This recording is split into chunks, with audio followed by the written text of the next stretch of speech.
ASMR Juni time. First, well, maybe second if you count the other one, but I feel like this is more serious this time. I busted out my blue Yeti.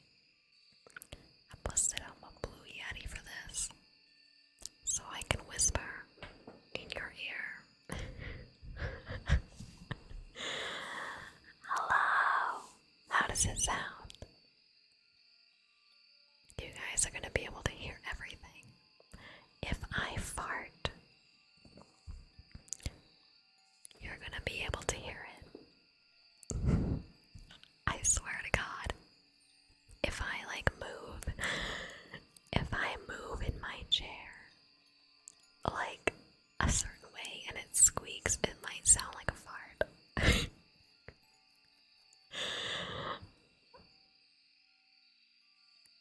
So if you hear that, I didn't fart it, I swear it was my chair.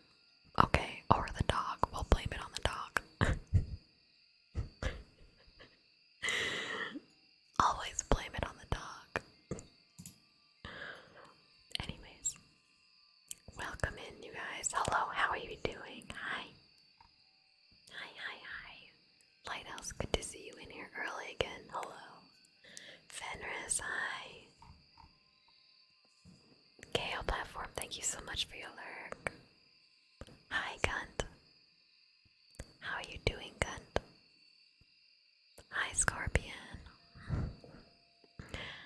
Hi, Dipshitiot and Selenef. Hi, Eclipse and Badbolt and Jay Schwan and Nucleoid and Dinkalicious.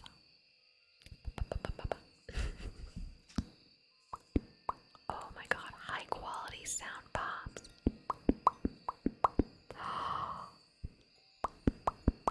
Oh my god, you can hear everything. Oniako, I love you so much and I'm so happy for you. I'm really glad, seriously. I'm so excited for you. So you keep me in your head as you continue down here. Oh, sorry. I picked up my mic. I forgot that that's very sensitive. Fenwick, welcome in. I get a poop. You guys. Did anyone else here get the time change? Are you guys also time changed? Because it's such a bizarre feeling when you get up in the morning and you look at the clock and you're like, what? Why do I feel so rested? Why am I so... Did I have a super sleep last night? What happened? And then you realize that it was a time change and then you're like, oh my god. Now it all makes sense. Yeah, we changed here too and it's really annoying. I hate it. I feel like it's hard to do if I can't raise my voice past a whisper. Hi, Burr Boy.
just have a Yeti. It has like a windscreen on it. I can't really suck on it. I can't make sloppy sounds on it, so. Hi Max, welcome. Hi.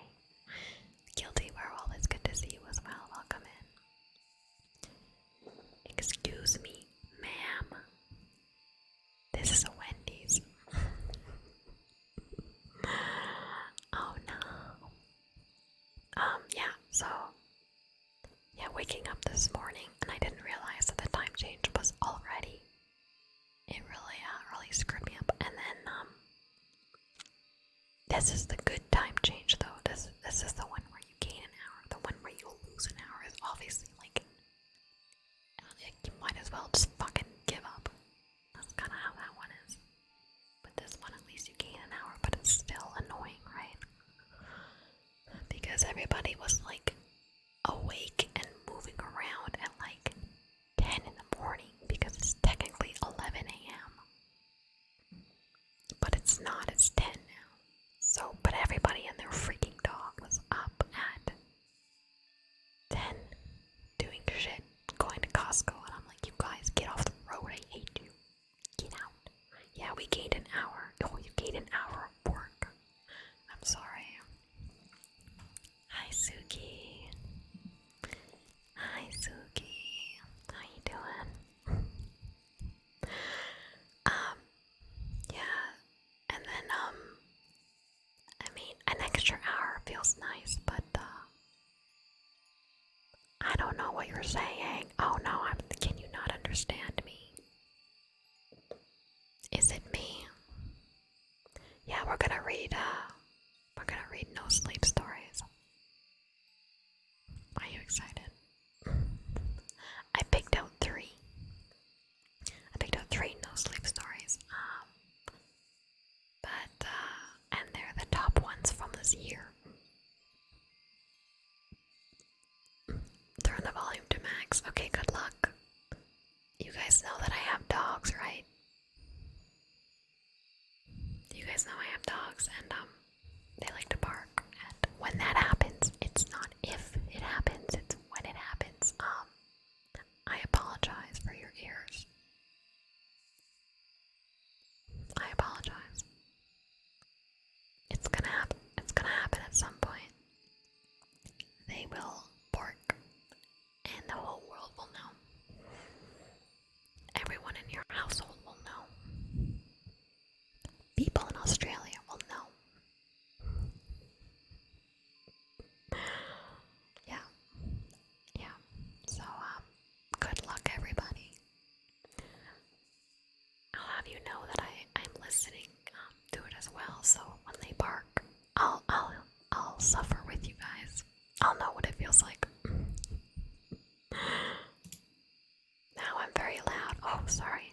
Yeah, I won't yell, I promise. Only whispering today. Only whispering. Although I did, you guys know I've talked about it a little bit before that I love ASMR myself.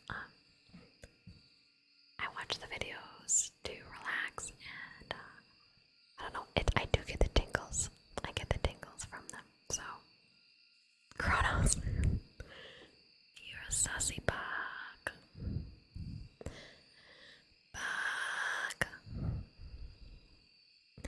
And I know that there's some techniques like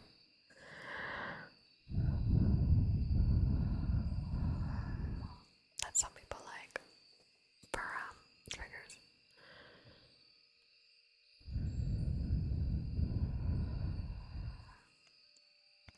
Yeah, I know some people, it's different. I think it hits different for different people. Some can feel the tingles and other people can't. Oh no, that's my trigger. Oh, now I know. I have other things. So I went around my house today and I just picked up some random shit like brushes, and I have these gloves that are like, I don't know what material these are. They're kind of like, it's like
it's meant to like give yourself like a scalp massage in the shower, and it's got these like little spikies, but the spikies are made out of like silicone, right?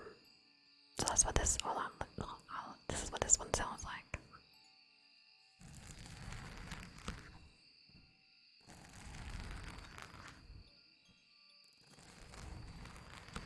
What do you like better? Hi, Kingsy.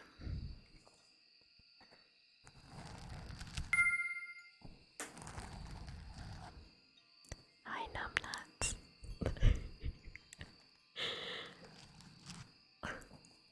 Numbnuts. Yeah, that's the silicone one. Bro, I just like picked up a bunch of stuff and I was like, I don't know. We'll have to try it. See if you like it.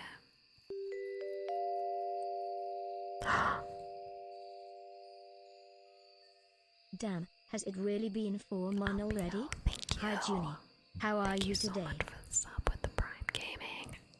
And 4 months, thank you so much. I'm good, how are you? Hi, Numnum.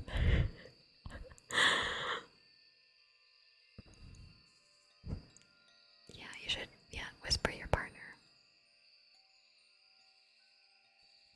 Turn down the alerts. I can definitely do that. Yeah. Roger that.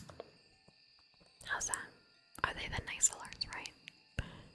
I turned off the other alerts. I think it's the nice alerts.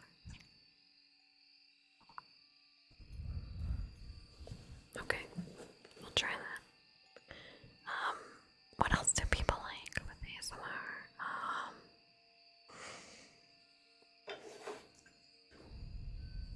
Oh god. Oh good lord. Luceran. Thank you for the belting. You like tapping? Yeah, oh sorry, was that loud?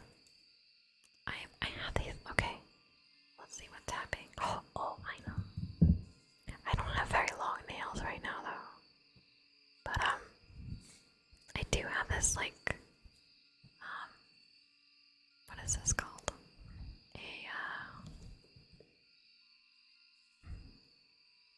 A coaster. A coaster. And the coaster is made out of like cork material. So I know if I tap it, I know it sounds like that.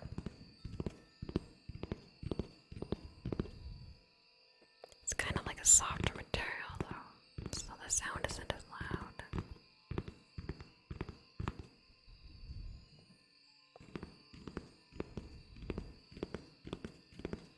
And finally, I wonder what it sound like if I tap my desk. I don't know about that. I don't know about it. Oh, I'm getting hot. I need to take off my sweater. Okay. Okay. I also have wood. What does wood sound like?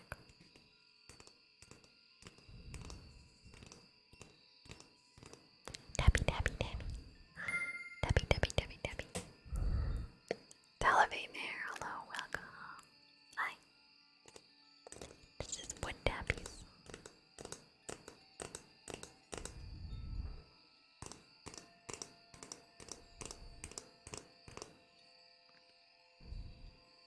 I can kind of hear it. It's not too bad. The alert bar was good. Okay, good. Good.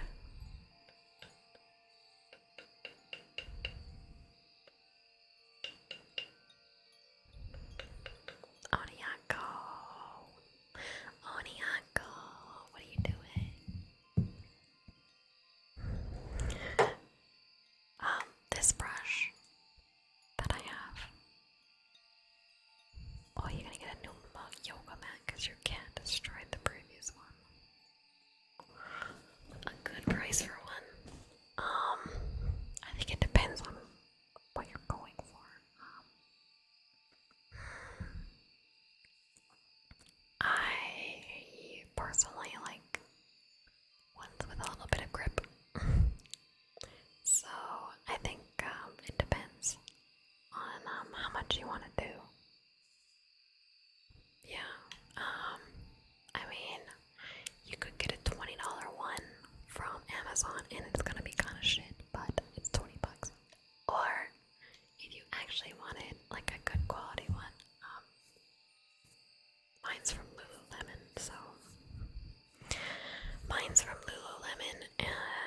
an expensive one, but I believe that you can get them. I believe you can get like nice lemon ones for like $80, which I know sounds like a lot for a mat, but if you're using it every day, I'd say it's worth it. Because when I changed from having a shitty map to having a shitty, or from having a shitty mat to having a good mat, it was like day and night. Because the way that you grip is like so important, because it really helps with like steady foundations for a lot of poses. Hi Roger, hi, how you doing? Yeah, so I believe that you can get like a really good $80 mat from Lululemon.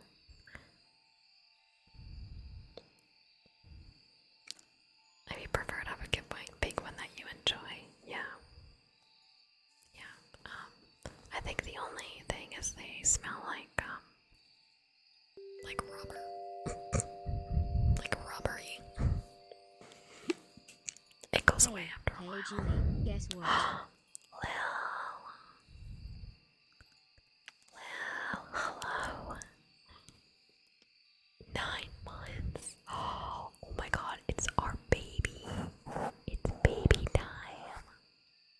Did you name our baby? What's our baby's name? Name our baby.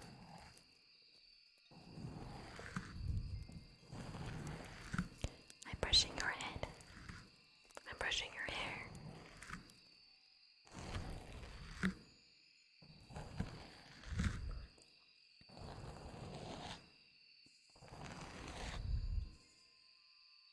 How you doing, Lil? Thank you.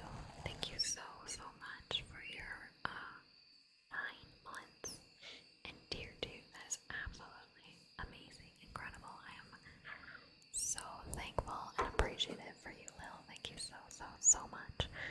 And our kid's name is apparently Carrie. Like Jim Carrey. Okay, cool. I can tell that they're gonna be comedian already. They're gonna be a big ol' jokester. Hi, Sinister, welcome. Did you like that brushing?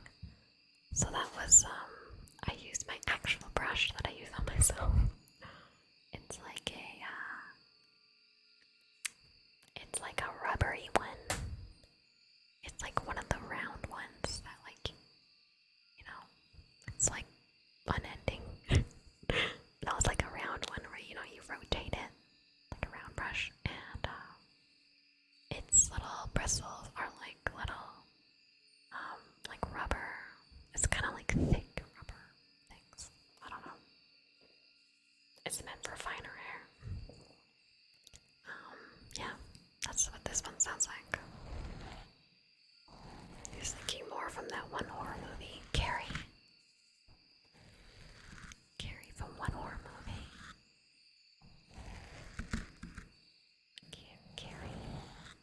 Carrie. What? All I can think of is Jim Carrey. I saw a girl on TikTok that looked exactly like a female version of Jim Carrey. And she did the thing with the mouth, with like the teeth that Jim Carrey does, and it was like, oh my god. That's a female Jim Carrey right there. That right there be that. You saw her too? Yeah, dude, she looked exactly. The one from Prom Night where she gets a big pig blood dumped on her.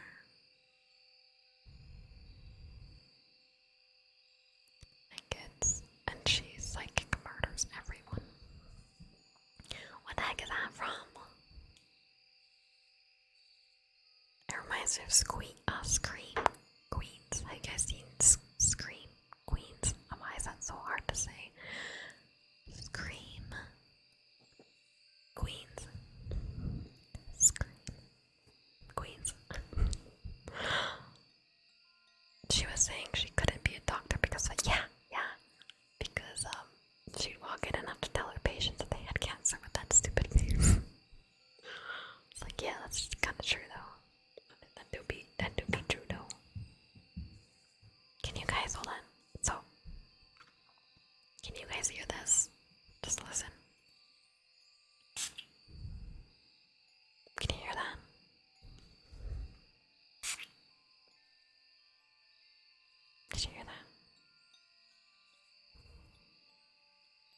It's a I don't know what this is. I just found it, and I feel like it's been around in my medicine cabinet for like ever. And I was like, I'm just gonna spray this because I know sometimes people like spray sounds. This particular item is called Wild Relief Natural Outdoor Skincare. Anti-itch. Apparently it's for bug bites, burns, cuts, and poison ivy. I don't know where this came from. I don't know why I have this. It smells like lemongrass and lavender though. It actually smells really nice.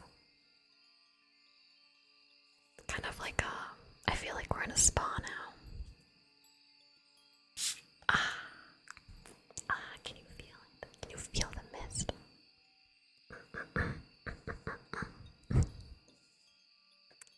Here, thank you so much for your lurk. Thank you. Thank you.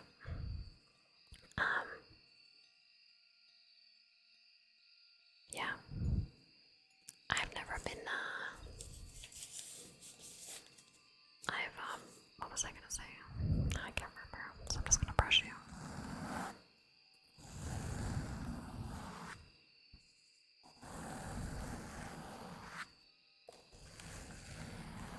Now it smells like lemongrass and lavender.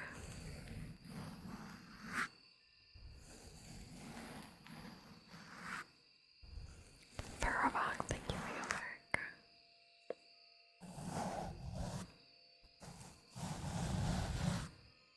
Has anyone gotten their Christmas shirt out yet? Or is that just me?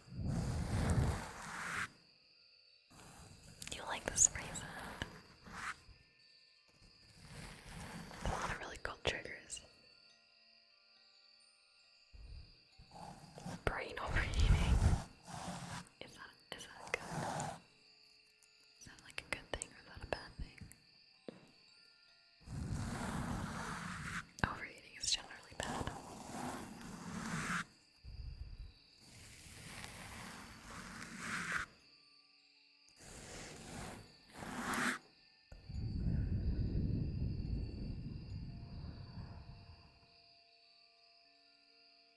You can put a bag on top of the mic and spray it above the bag and let water fall on it. That's a good idea. Yeah. Have to get me a bag.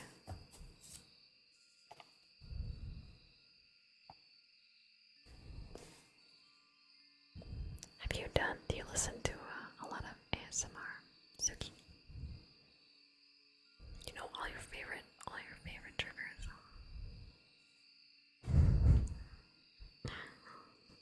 It's definitely oh. Can you hear that? Probably. It's my gamer subs cup. I'm trying to take a drink.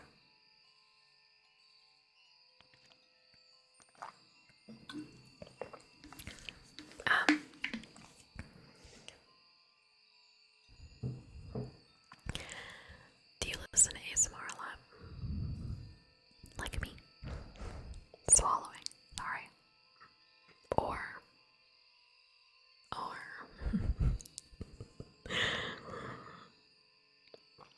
since 2013.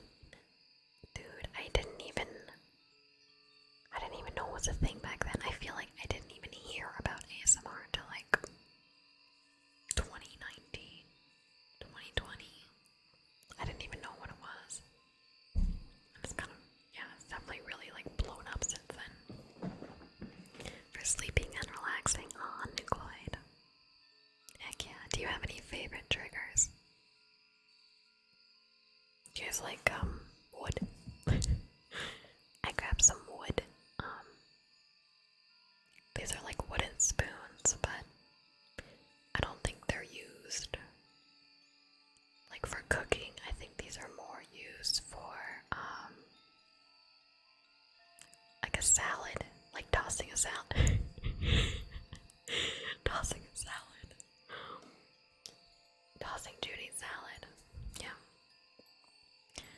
So, yeah, I have these two wooden spoons.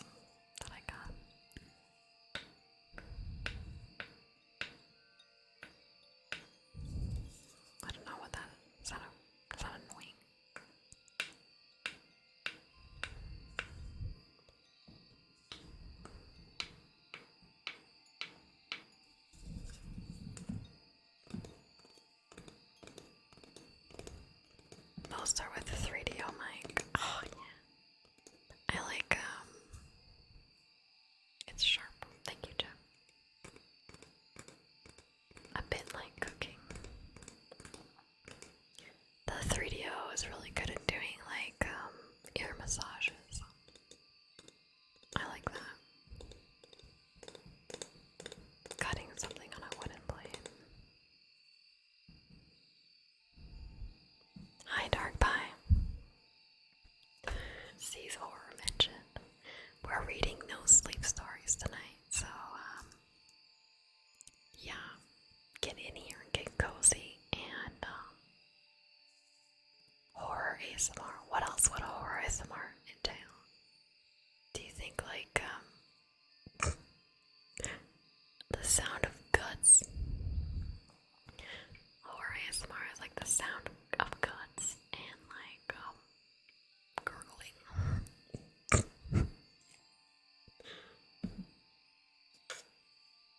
Maybe you thought you were gonna get tingled and then jump scared. No. Dark Pie, don't worry, I'm not gonna jump scare you during ASMR. Hopefully. I'm gonna be honest though, I normally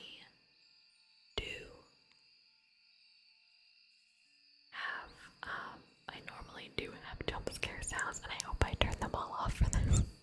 I tried to. There's a possibility I missed something. I think I did. I think it's okay. No, I heard that, but I don't think you guys can hear that. I heard that coming through my headphones. Oh, no way. Damn. Get fucked. Get fucked, nerd. A heartbeat's your favorite. I tried to do a heartbeat, but it wasn't working. Even though I got it working before. I don't know why.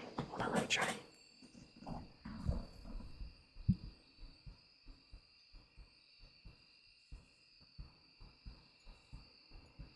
Okay, I can hear a little bit.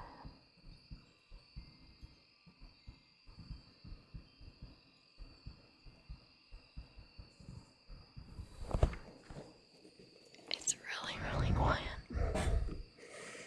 It's super quiet. I don't know how to make it more. I might have turned my gain up.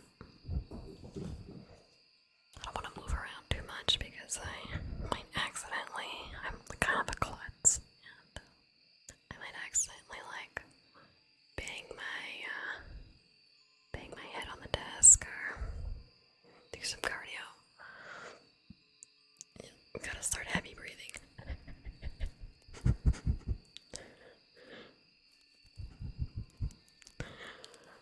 I'm used to doing loud sniffies, but now I have to do quiet sniffies.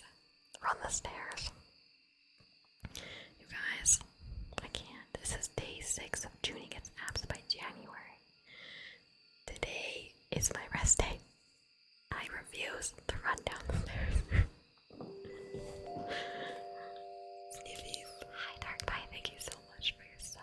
Thank you. And thank you so much for your follow. Thank you. Bakasable. Baka. You gotta get brushies. Get brushies because I like you.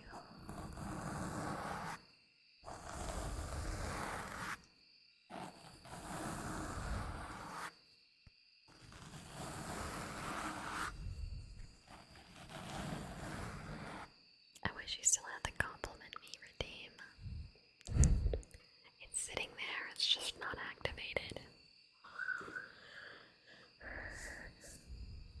Yeah, you get brushies.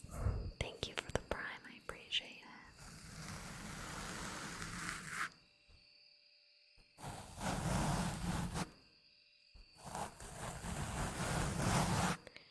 I've been thinking about how I wanted to bring Fenrix back. I didn't purposely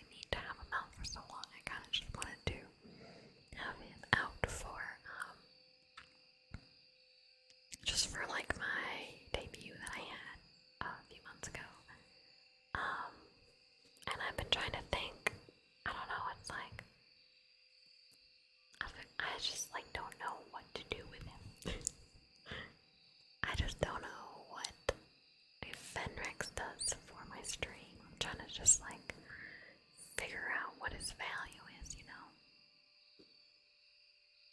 I need ideas. I know some people really like him, but I also know that some people really hate him. Give him a poo voice. You guys, I have it all set up. I set it up today and I was so tempted to have it on, but I knew it wouldn't be a good fit with ASMR.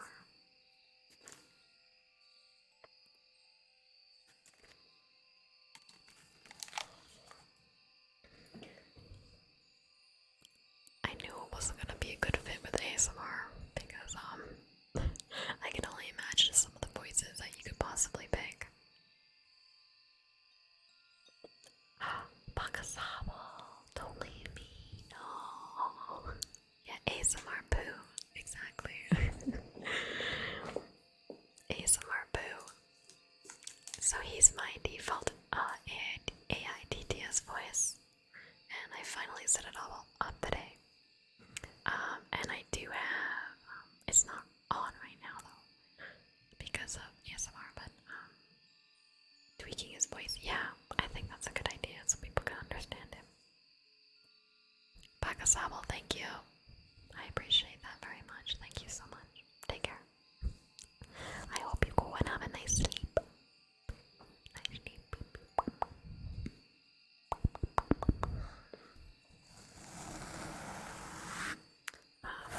Yeah, I think tweaking his voice is a good idea. I do like the idea of him insulting people. I don't know, I think that's funny. I think what I might do is also, instead of him replacing me, I could just have him on the screen additionally, if that would be possible, but my PC might not like that. Roger, I'm glad you like it. I thought it'd be nice, nice for Sunday night. Everybody's chilling and relaxing. Just sit here and whisper in your ear. Can I have Fenrix additionally too? Of course, yeah. So long as he doesn't murder you. God, you're not sure about full ASMR. I find it kind of weird. Yeah, it's definitely different. Super different from anything I've ever done.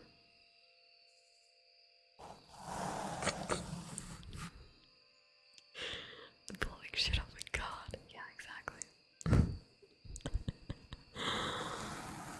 Yeah, it's, I wanted to try though. I wanted to try it. Because I really like full-blown ASMR. I figured I'd give it a try.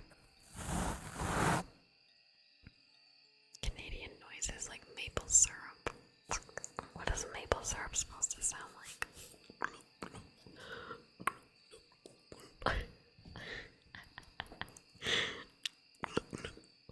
The clumping of syrup. The life sap. What does life sap sound like? Good mac and cheese. What is good mac and cheese supposed to sound like? Nancy, oh, you're drawing stuff, Jeff. Let's go. What are you drawing? Yes, actually, I think I'm going to get into reading my first no sleep story. I picked out 3 no sleep stories for today. And they're all like the top ones from Reddit, so yeah, I was gonna read those out too. Hi Dragon, welcome in. How are ya? Hi Logan. Logan.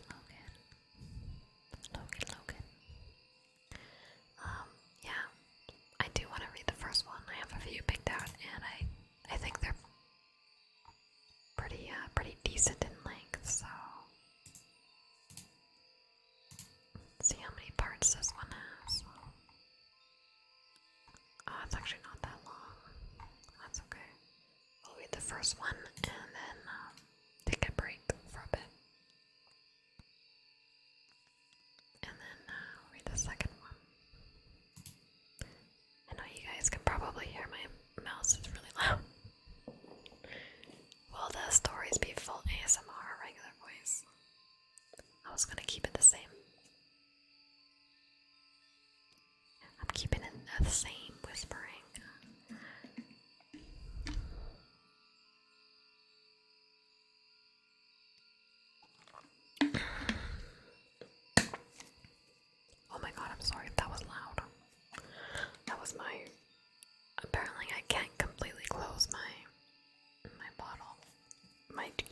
a subs bottle. Oops.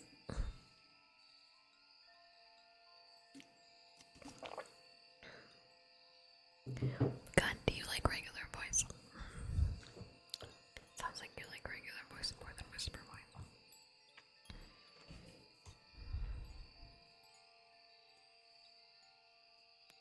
You prefer regular? It's okay. That's okay.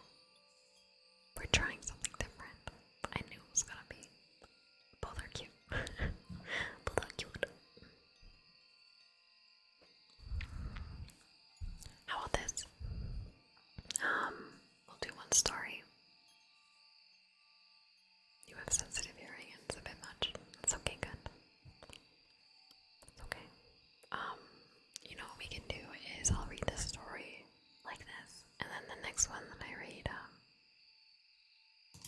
that's okay, yeah. Have a good night. Bye-bye. Bye-bye, bye-bye. Bye-bye, bye-bye. Nice to see you doing something different. Yeah. Yeah, I can try the soft speaking. Bye-bye. Thank you for hanging out, Gun.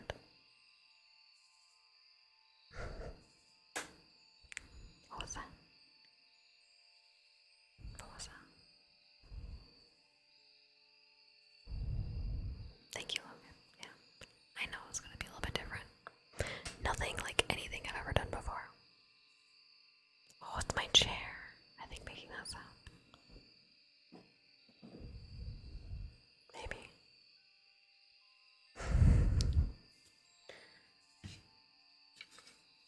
Put these spoons over here. Hydrate, thank you. Thank you, I'm hydrating. How was my day? It was a pretty good day. It was the time change, which I talked about a little bit. Time change day, so you know you get up in the morning and you're like feel super rested, and you look at the time and it's like early, and you're like, what? How did that happen? No, it's because the time went back like an hour. Or yeah, it went back an hour. So we gained an hour. And I didn't even know. And I was like, oh damn. The only reason I actually knew was because I have an alarm clock. Or it's actually like not an alarm clock, but well, I mean it is. It's like one of those sunlight light things that will like slowly like get brighter and brighter to wake you up in the morning. So I have one of those. And it has the sound on it. Or not the sound. It has the time on it. So that's how I know when it's different, because I look at that and I look at my phone. It projects on your wall. Oh. Oh. That's a cool one. I like that. What? Mine is just like I think it's actually called a Philips wake up light or something. Honestly, way too expensive for what it actually is, but it's fine, it's fine. Yeah, anyways, okay. Let's read our first no sleep story. Rayvac, thank you for your follow. Hi. This one isn't super long.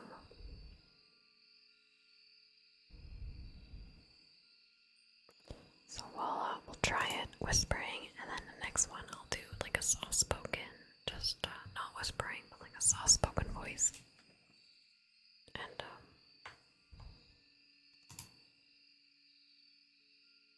you guys can tell me what you like.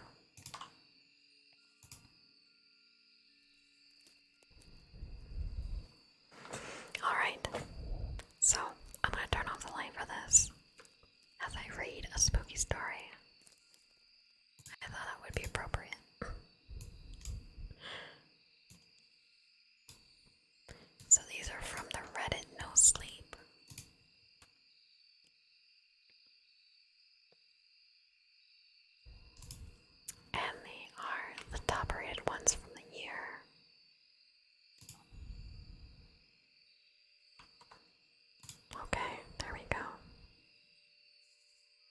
guys ready?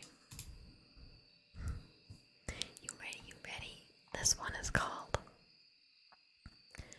My Missing Husband Came Home, but I know it isn't him.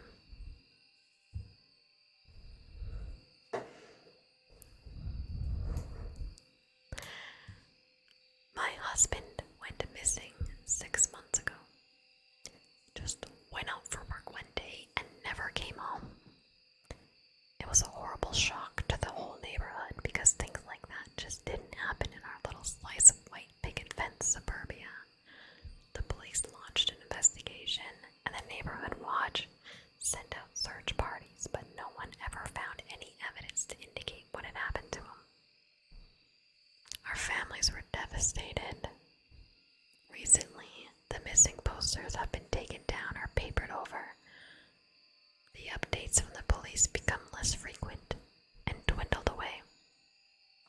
I accepted that, hard as it was to admit. My Rick wasn't coming back. Until he did. A week ago, I was in the back garden watering my petunias when I heard the garden gate creak open. I jerked my head in that direction, and there he was. Exactly the same as the day he went and disappeared. Same windswept blonde hair and bright blue eyes. Same curl to his pink lips. I was in shock. Our families had mourned for him, and yet there he was, standing in our garden like he had just popped out from milk or something. When I asked where he had been, he said he didn't know. He couldn't remember anything from the last 6 months. All of our family and friends are beside themselves with joy. They almost can't believe it. But that's the thing. I don't believe it. Look, I understand how crazy this all sounds. I do. Our families would never believe me, but I can't go to the police unless I want to end up in a straitjacket. But I know that the man sleeping next to me isn't my husband. I don't know what to do. I know I should be happy, but I'm not. I'm terrified. I don't know much about anything supernatural or paranormal. I don't even like watching horror movies, but something about this whole situation makes my skin crawl. Just let me explain why I'm so sure. Once I've done that, hopefully, one of you will believe me, and you'll be able to tell me what to do. The morning after Rick came home, I made him a cup of tea. When I handed it to him, he gave me the brightest smile, then took a sugar cube from the dish on the table and dropped it in the cup. Our house was in chaos with his return, and I was still in shock, so I didn't think much of it at the time. But he had been replaying in my mind ever since. I don't know. I know it doesn't sound very significant, but my husband never put sugar in his tea.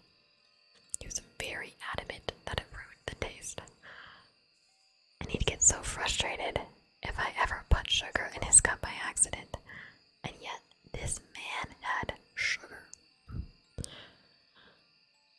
Then it was the golf. A few days ago, when he was out visiting his mom, I recorded a golf tournament that was showing on the TV. It was one of Rick's favorite golfers that was competing, and he never missed it. Once, he even skipped out on an anniversary dinner just to watch the championship. Only when he came home from his parents that I told him what I'd done, he seemed unbothered. Like, he said thanks for everything, and then he asked if I wanted to go get dinner. He didn't even watch it, and that's so out of character for him. Then one night, I woke up at 2 a.m. to see Rick's face inches from mine, just looking at me with these blank eyes. I kind of gave this nervous laugh and asked, "Baby, what are you doing?" And he didn't answer for like 30 seconds, he just stared, almost like he was looking right through me. Then he suddenly smiled and said, "Sorry, honey, sometimes I just can't believe this is real." Then he rolled over and went to sleep. I didn't get much sleep after that myself. Yesterday, about a week after he came home, the neighborhood threw a street party to celebrate his return. Everyone from our street and the streets on either side turned up to see him and tell him how happy they are that he's alright. When he was standing with his arm around my waist, he was milling around, chatting amicably to each other and every one of our neighbors, even the little kids. Jackson, our next door neighbor Sally's toddler, wanted to play peekaboo, and Rick happily played along with a smile on his face. Now, my husband never did that. Rick said he didn't like kids. That's why we never had any. And so he never wanted to play with any of the neighborhood children. Especially not Jackson. Rick all but avoided him.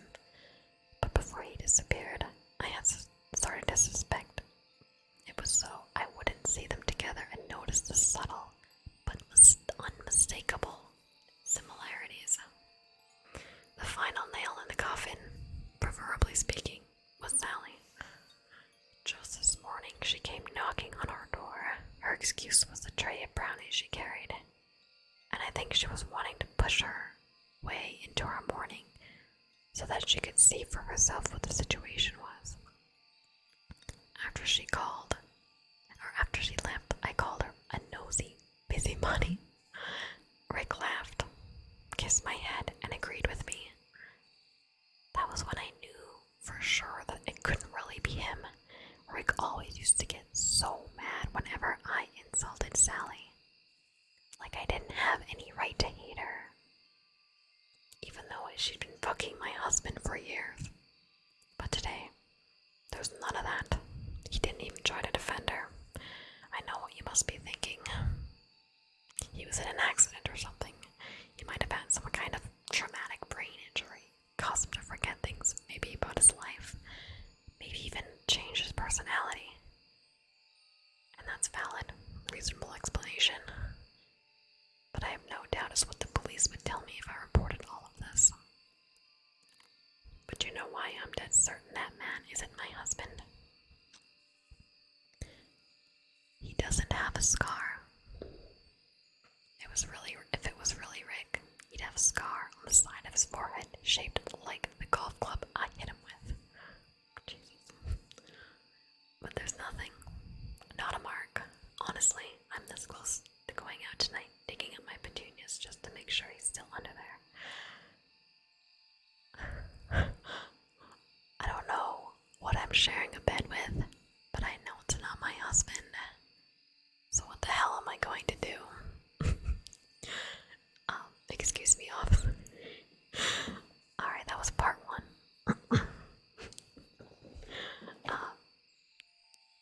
Yeah, that was a twist right at the very end there. Did that get you guys too? That got me. What? What just happened? What? Golf club the hubby. That's, yeah. That's what, yeah, honestly, I'm going, cause she said, I'm this close to going out tonight and digging up my petunias, just to make sure he's still under there. So apparently at some point, she clubbed her husband to death with a golf club, and he's now back.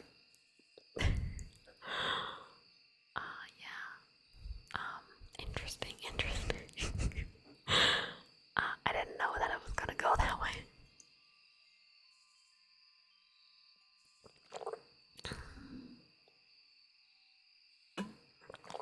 Yeah, she meant it not figuratively. Clever. Oh, she buried him in the pet cemetery. That makes so much sense. Yeah. Alright, let's read part 2 because honestly that was pretty short and I don't think part 2 is particularly very long either. So let's continue with the story.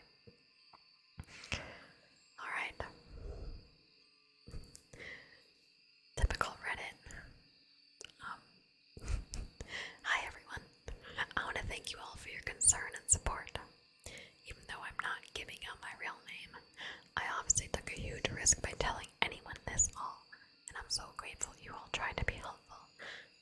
I'm so sorry for the delay in updating. I had some things to figure out, so I'll start with what I know. My husband is dead. In the end, I decided to not dig up my petunias. It was rash, unadvisable notion, which I have since abandoned because I realized how much worse it could get if I was caught. I've been smart about the whole thing so far. I'm not about to throw it all away. It's too big of a risk. I did, however, thoroughly examine the flowers and the earth around them for any sign of disturbance, but I found none. Of course, I found none. I don't know what I thought had happened, but my garden was some sort of pet cemetery, and my husband had clawed his way from back beyond. Even to me, of all people, that sounds crazy. No, my husband is dead. In my heart, I know that beyond any shadow of a doubt.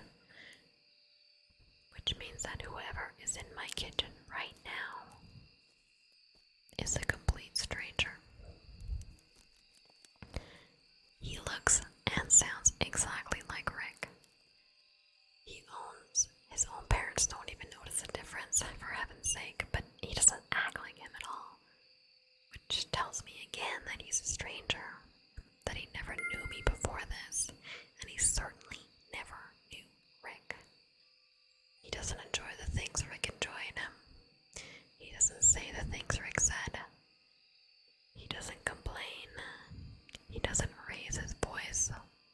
He doesn't lie, or gaslight, or cheat.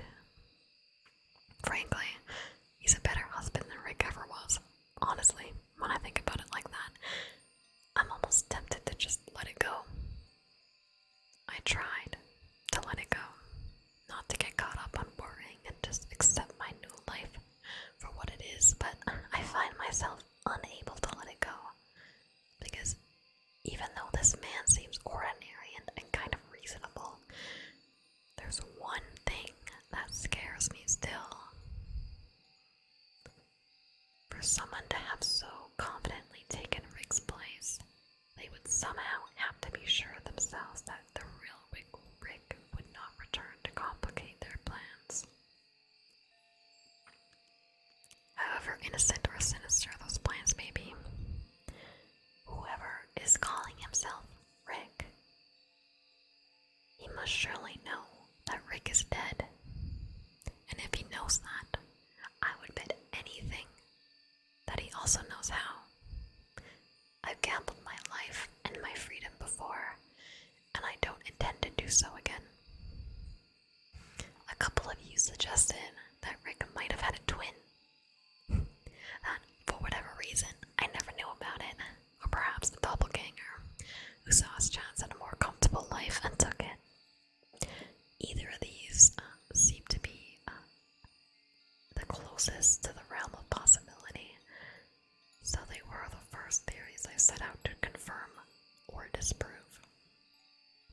A DNA test would surely be able to confirm whether this man is my husband, twin, or someone completely unrelated. Of course, I was hardly going to tell him about it. At best, he would refuse, and at worst, well, I didn't want to find out. So about a week later, after my last post, I ordered 2 separate DNA sample tests designed for finding one's relatives and ancestors, and had them delivered while Rick was at work. Then a few nights later, I waited until he was asleep, actually asleep, not half asleep and staring, and I pulled out a few strands of his hair, not enough that would be noticeable in the morning, but sufficient amount to send away in a little tube to be analyzed. Much to my relief, he didn't wake up.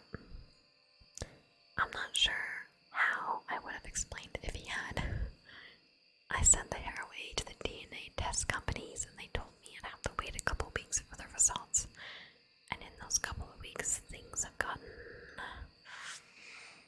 stranger, shall we say. You see, I've noticed that Rick never seems to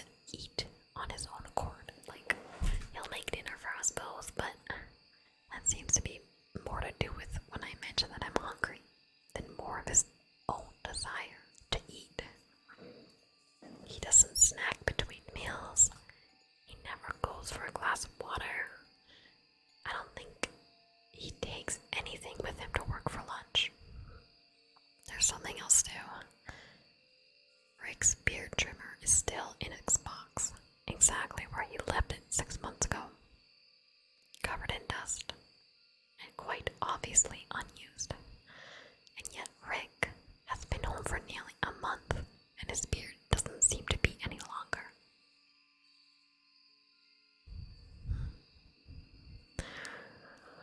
Uh-oh. I lost my spot.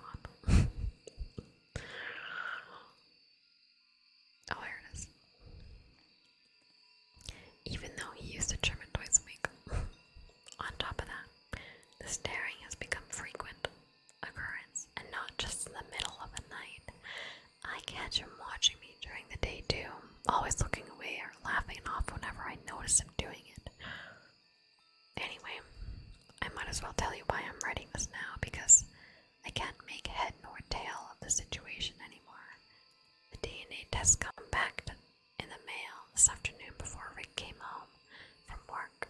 I opened them quickly, eager to see if who was included in the list of relatives, whether there were any names I recognized.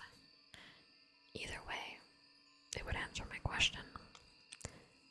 Only I don't have an answer. All I have is more questions because the first test came back as inconclusive, with a note from the company telling me I had to send them a viable hair sample in order for it to work. I didn't understand that. I cut the hair myself after all. And what do they mean by viable? But it was the second test that concerned me the most, where there should have been information about demographic and regional origin. There was nothing. Only a line of printed black letters spelling out the word unknown. Where there should have been a list of relatives and ancestors, there was no one. Not just no one related to Rick. No, I mean no one. According to the DNA test, this man has no relatives, no family, no ancestors, no biological connections, near or distant. That should be impossible, right? How can a person exist without any kind of relation? And how can he come out of nowhere? I'm typing this up on the computer in the study with several tabs open on various Google searches as I try to figure out how this could be possible. The DNA test lies on the table beside me, taunting me with the evidence of everything I do not know. And then I hear it, clear as day, coming from the doorway behind me. Rebecca. If I didn't know any better, I'd say my heart stopped. I would know that voice anywhere. I never heard him come in, never even heard the door open. Dimly in the back of my mind, I recall that our door creaks every time it opens. How could it not have heard it? I turned my shoulder towards not Rick, a false, bright smile on his face. He is not smiling. His face is calm, but there's something about the line of his mouth that sets me on edge. What the hell is this? His voice is perfectly level, but something about it makes the hairs on my back and neck stand up. There's an undertone to his voice that I haven't noticed before, something low and subtly grating. Even the real Rick never sounded like that. He holds something up, one eyebrow arched. When I see what he's holding, my stomach plummets. The results of the DNA test.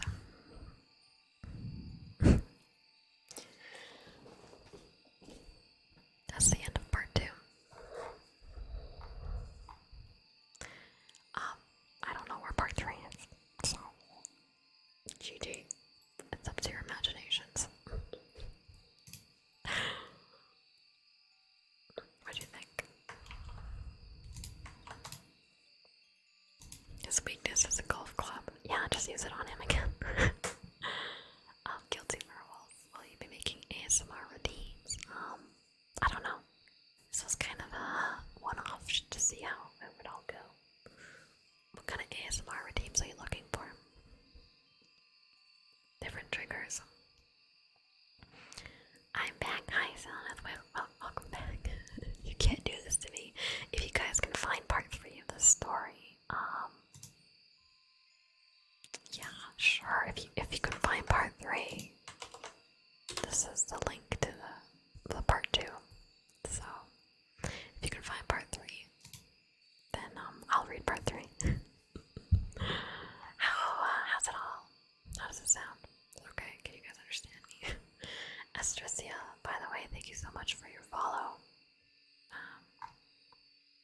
And El Rocky Mister, I'm pretty strange. Thank you so much for your follows during the story. I appreciate it. My triggers include unfinished and engrossed horror stories. Damn. Oh, I might have to do that for you then. Might have to do that for you. Don't strain your voice. I'm trying. I give you brushies, okay? Brushies. Thank you, Logan.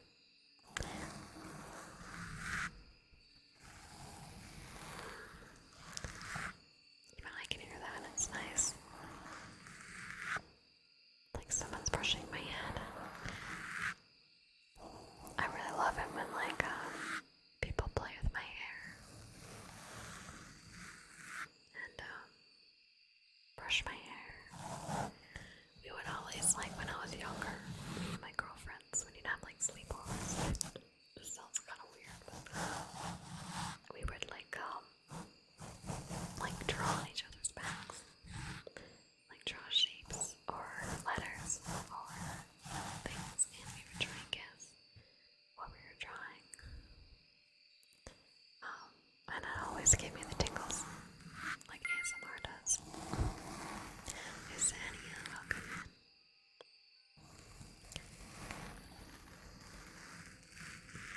That and did you guys ever play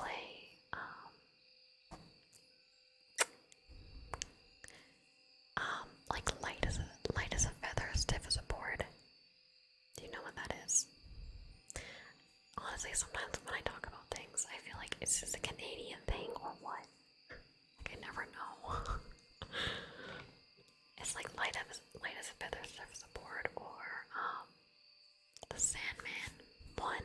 Do you guys know what I'm talking about? Like those games that you play as kids. They were I don't know, what are they called? Not like nursery rhymes, but games.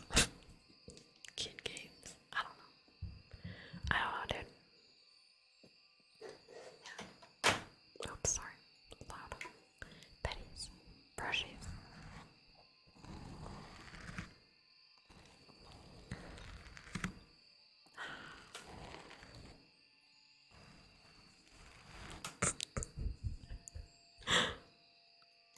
I remember a game called Go to Bed Before I Beat Your Ass.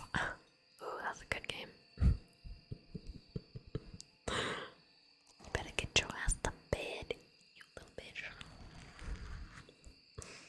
I don't recognize those ones we played hit each other with sticks. Or shoot each other. Okay. Yeah, they were I don't know, maybe it was a girl thing, a sleepover thing, I don't know. But the Sandman one, it was you're supposed to, you need 2 people for the Sandman one. One person lays down, and the other person basically packs them with sand. I don't know, it sounds fucked up, and it probably is, because I feel like all those nursery rhymes and things like that have messed up history, whatever it's regarding to is always death. I imagine this probably is the same thing. But you pretend. Oh, hi, Sander, welcome. You pretend you're laying down, and the person pretends to stuff you with sand.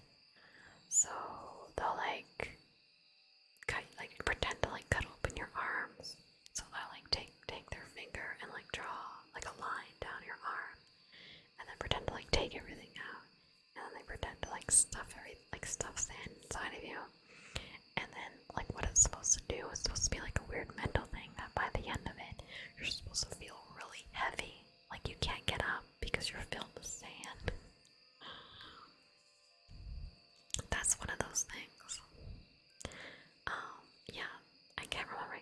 You remember this? Yeah, see, Fluffy Bananas gets it. It was something like that. The other has the other stories. Yeah, let's finish it. Sure. Yeah. And I think light as a feather, stiff as a board is like the same idea.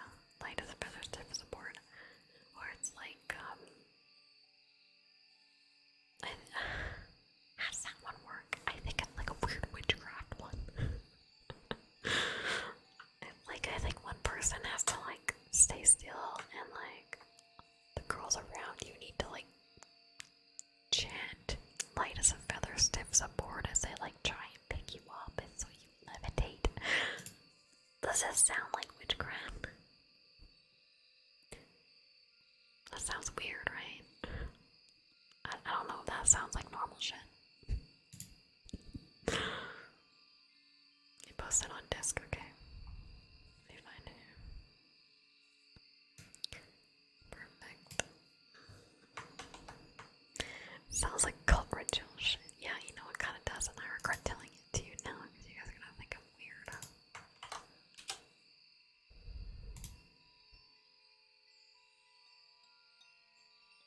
Oh, okay, you found like their user here. Nice. Part 2. There is no part 3. There is no part 3. There's only part 1. Part 2.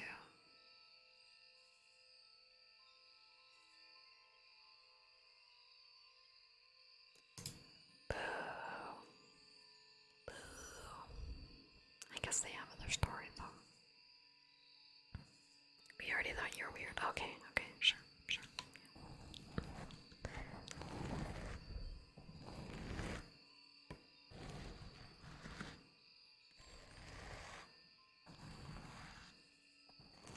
Alright, Fluffy.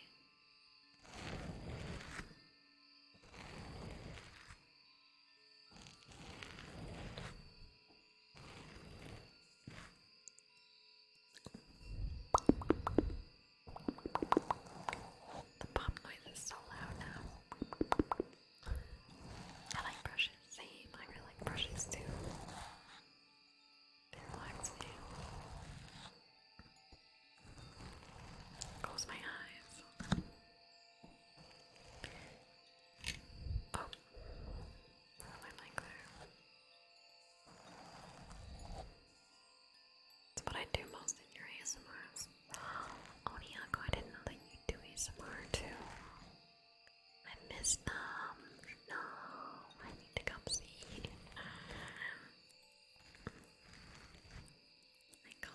I come and relax.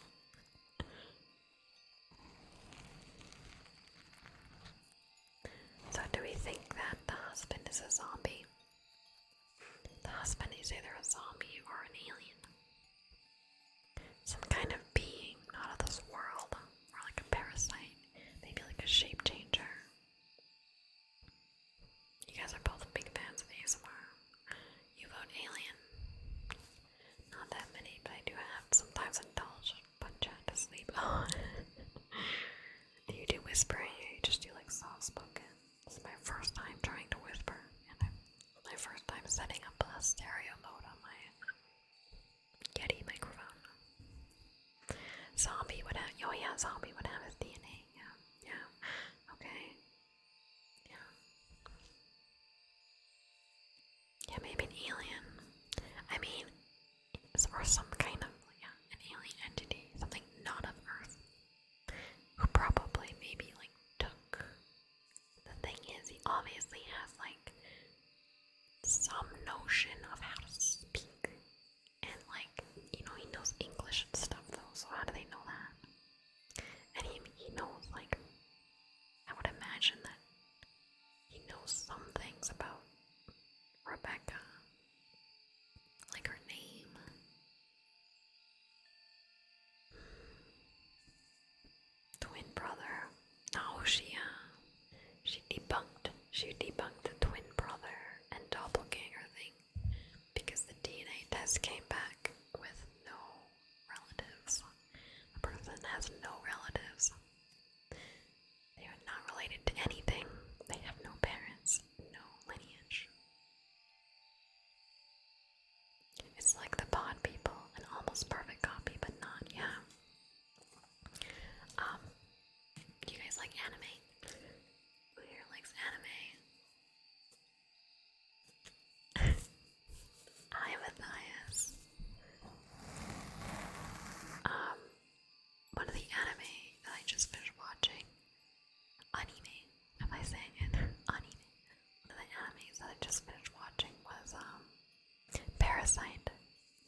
shit. If you like that. Anime. Yeah, exactly. This is spooky ASMR where we talk about parasites and doppelgangers and yeah. Parasite was a nice anime. Nice. Nice. That's the word that you're picking for parasite. Nice.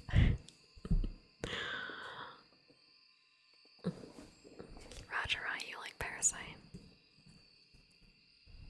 What do you call two tourists attracting right next to each other? Parasites.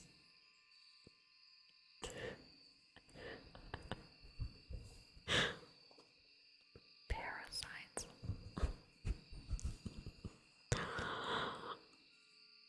Thank you for that.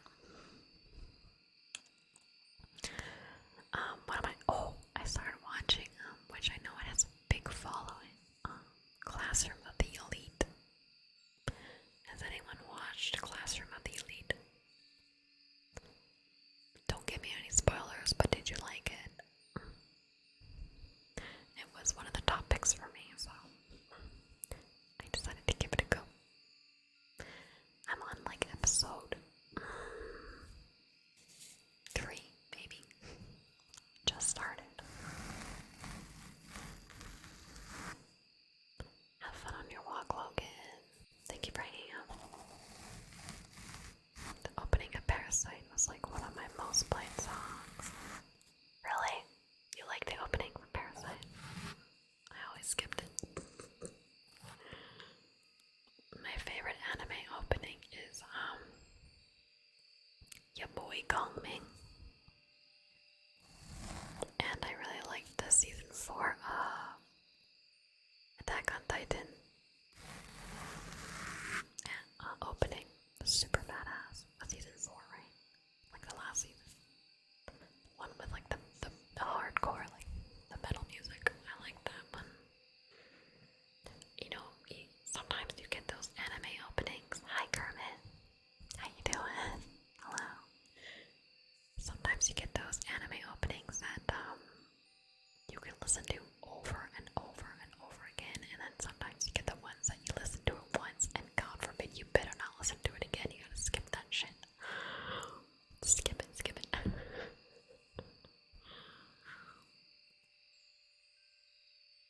You like the song, but you always skip the opening. Oh, okay. Okay. Yeah. I like your boy Gongming's song. It's like one of my favorite anime openings. I would literally just rewatch the opening.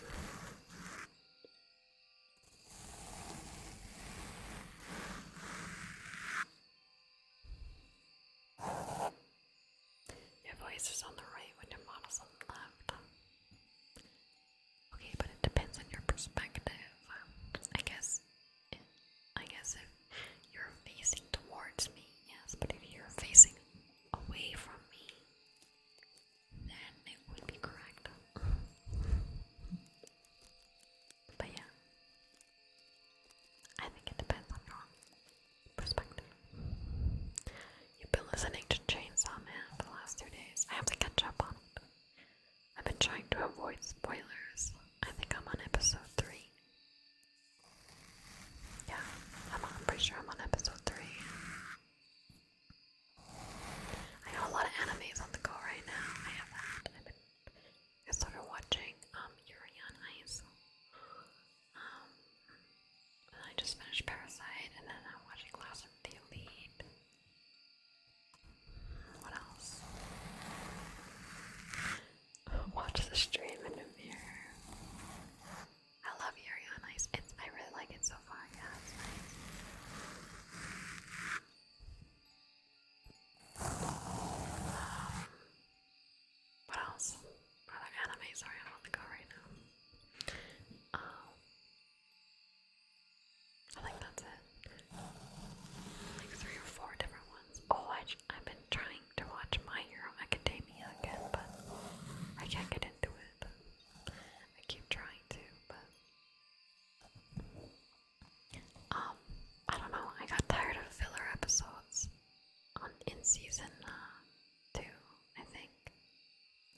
season, I think season 2 for My Hero is when they do a bunch of school stuff and they're doing like a school, what was it? Not a play, but like the school. Shit, you know what I'm talking about. I feel like they digged around on that for like way too many episodes and I got tired of it. I was like, I just want to see fighting. I want to see something important. Stop this. If you're trying to avoid spoilers for Chainsaw Man, you're gonna have a hard time. Yeah, I know. I gotta catch up. Quick on that one. It was like Game of Thrones, House of the Dragon for me. I would literally, I like actually was pretty good at watching House of the Dragon when it came out, but I might be like a day late. But God forbid, if I was one day late, I would get a Twitter headline being like, why House of the Dragon, the last episode is doing this, and I was like, God dang it, like, do you people not give a shit about spoilers in your captions and your headliners? It's those fuckers, those news outlets and like Twitter posts that will get you, ruin your day.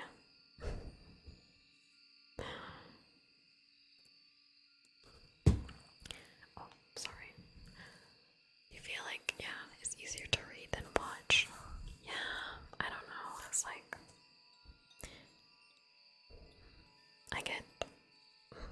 I don't know. For me, My Hero, it was like, I like it, but it's so goofy sometimes. Like, some of the heroes are so goofy, right? Which are so bizarre. But like, the story is so serious. So I get like confused. I'm like, are you trying to be goofy or are you trying to be serious right now? Like, I don't know what you want from me. You know? Yeah, I don't know. I want to like it, and I know it's very popular, but I just haven't been a big fan of My Hero. Did I watch Violet Evergarden? Yeah, I think so. Wait, is that the one? Is that the girl with the hand? Is that the girl with the hand? I don't know. She has like the mechanical hand.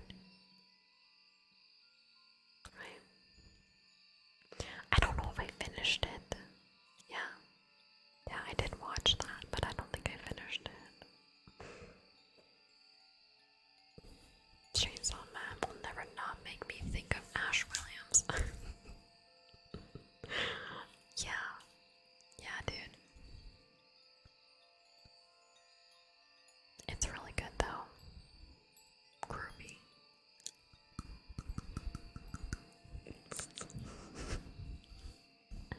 Groovy. I'm Ash Williams and I say groovy.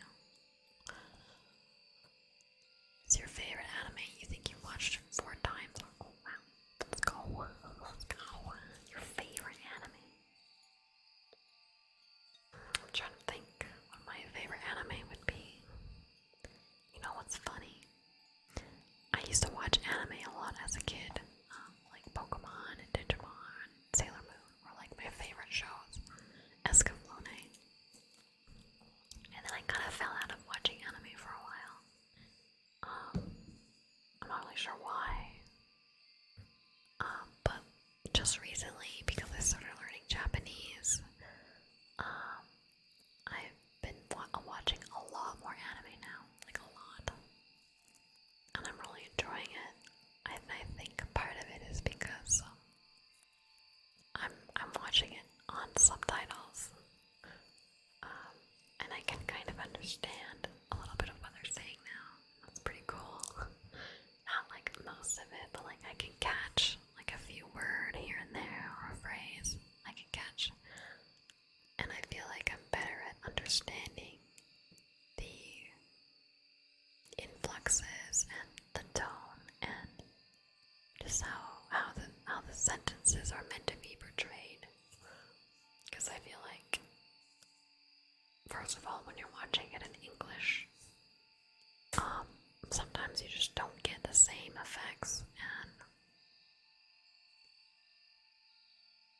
and then not to mention, it's hard to do subbing, and you don't really get like that combined with bad voice acting is like you're gonna have a bad time. You've been working really hard at learning Japanese. I'm trying. Nihongo, Kyoto. Wait, Nihongo. Wa. Kyoto. Wakarimasu. Just a little bit. Kyoto. Just a tiny bit. Yeah, Syoku has been teaching me Japanese, and we've been doing it almost every day for about 6 months now, I think.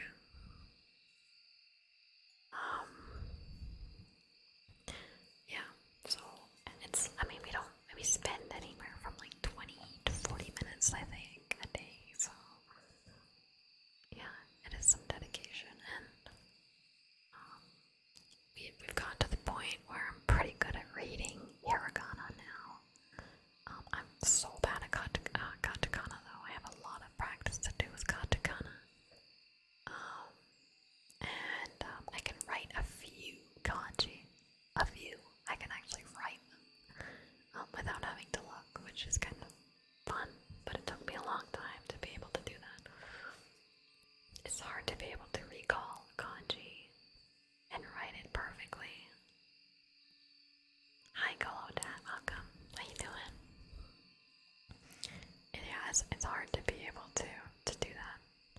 I wish I had like photographic memory and then I could just look at the kanji and then be able to write it immediately. That would feel like cheating almost, wouldn't it? You want to learn Japanese, but there isn't enough time in the day. Yeah, it's hard. It's either you have the time or you don't, but if you don't, it's like, is there anything that you can do to like make it fit? And for me, it's like I dedicate that time for me every day to do it, and I set aside, I'm like 11 o'clock, that is my time to learn Japanese. I am doing it. It's my routine. I have no excuse to not be doing anything else at 11 a.m. Yeah. Edward, thank you so much for your follow. Welcome in. Yeah, also, I started using Memrise to be able to get more vocab, because I think that's kind of the thing right now, is I have not all the foundations, but I have a lot of the way that sentences are structured and grammar.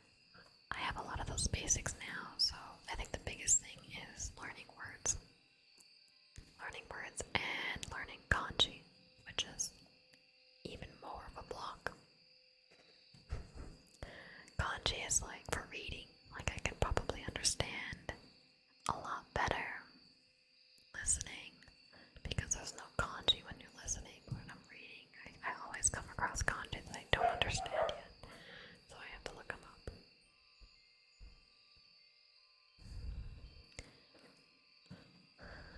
I find an issue is I'm working 3 jobs, barely have time to breathe. Oh shit, yeah. Let alone learn a language. You're at work right now.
brush your head.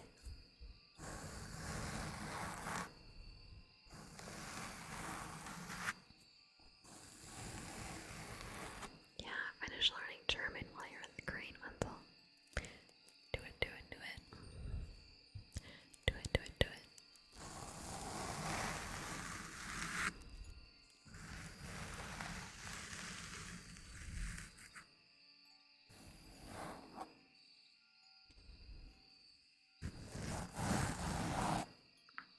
One of your favorite YouTubers got banned. Oh, what happened?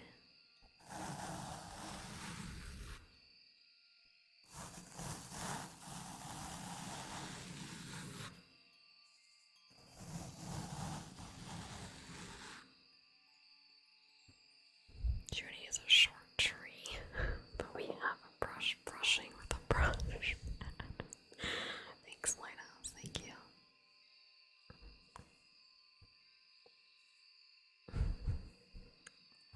Three jobs too many, but I do it so I can afford nice things for the people I love, and that's what's important to me. You sound like you're a pretty cool guy, Roger. Right? Your people are lucky to have you.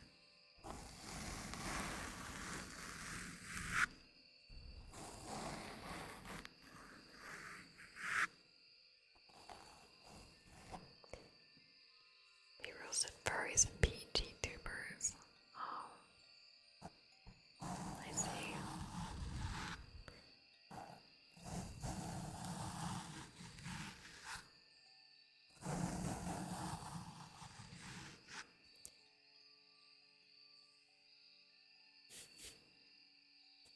I know like with Twitch, though, a lot of people will get banned, but then they'll get their accounts back. So I don't know what that's. Yeah, we love PG tubers. I don't think there's anything wrong with being a PG tuber. Being a VTuber, you can be whatever you want. Doesn't matter. I'm not a furry. Get out of here. Not a furry. But we love furries anyways. Doesn't bother me if you're a furry dude. You like what you like.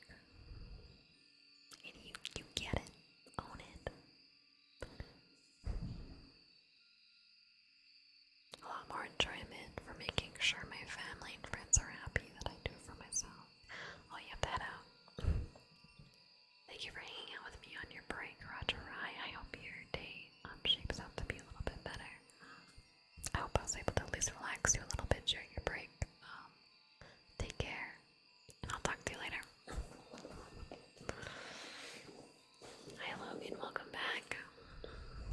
Alright, it's about 6 o'clock. 5:45. Do you guys want to read the next no sleep story? This time I'm going to just try reading it in a soft spoken voice. Be a little bit different, and I'll use my Rode Bog mic, which is what I use normally when I talk.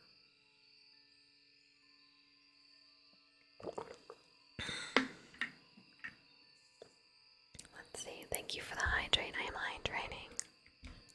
So I'm going to switch from whispering to soft spoken.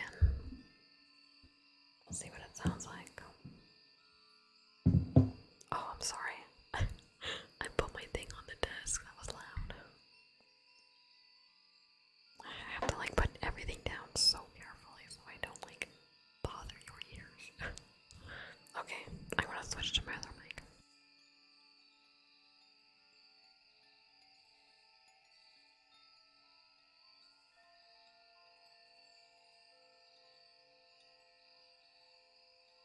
Hey. Hey, chat. Alright. Regular Juni. Regular Juni. Regular Juni. The bumps aren't that loud? Okay, good. But they seem loud to me, but... Hmm? Hmm? Hmm? Alright. Hey. Shall we read another scary story? Hmm? another spooky woopy story. Yeah, I got some. I'm kind of sad that this other one didn't end up getting like another part, but I guess that's just how it would be. Even when my dog barked, it wasn't very loud. Oh, that's good. But that's because they barked downstairs. You literally heard my dog barking from downstairs. So that's why it wasn't loud. I can only imagine if it was in my room. I have my door closed though, so it should be okay.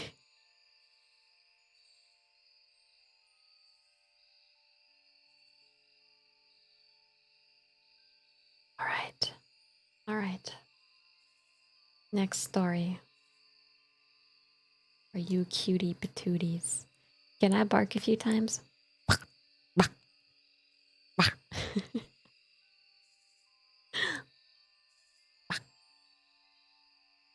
feel like that's how my dogs bark sometimes when they're trying to do like an inside voice bark.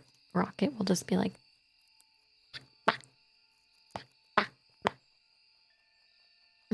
Logan, thank you. Thank you. All right. Okay.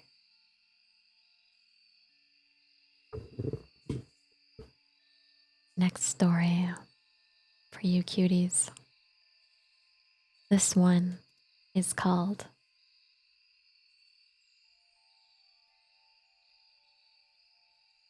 Oh, I already read this one.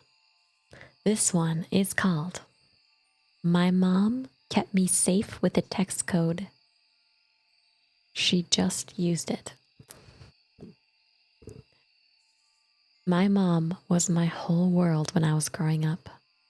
When I was 7, my father left my mom and me after she found out for him having an open affair with a coworker.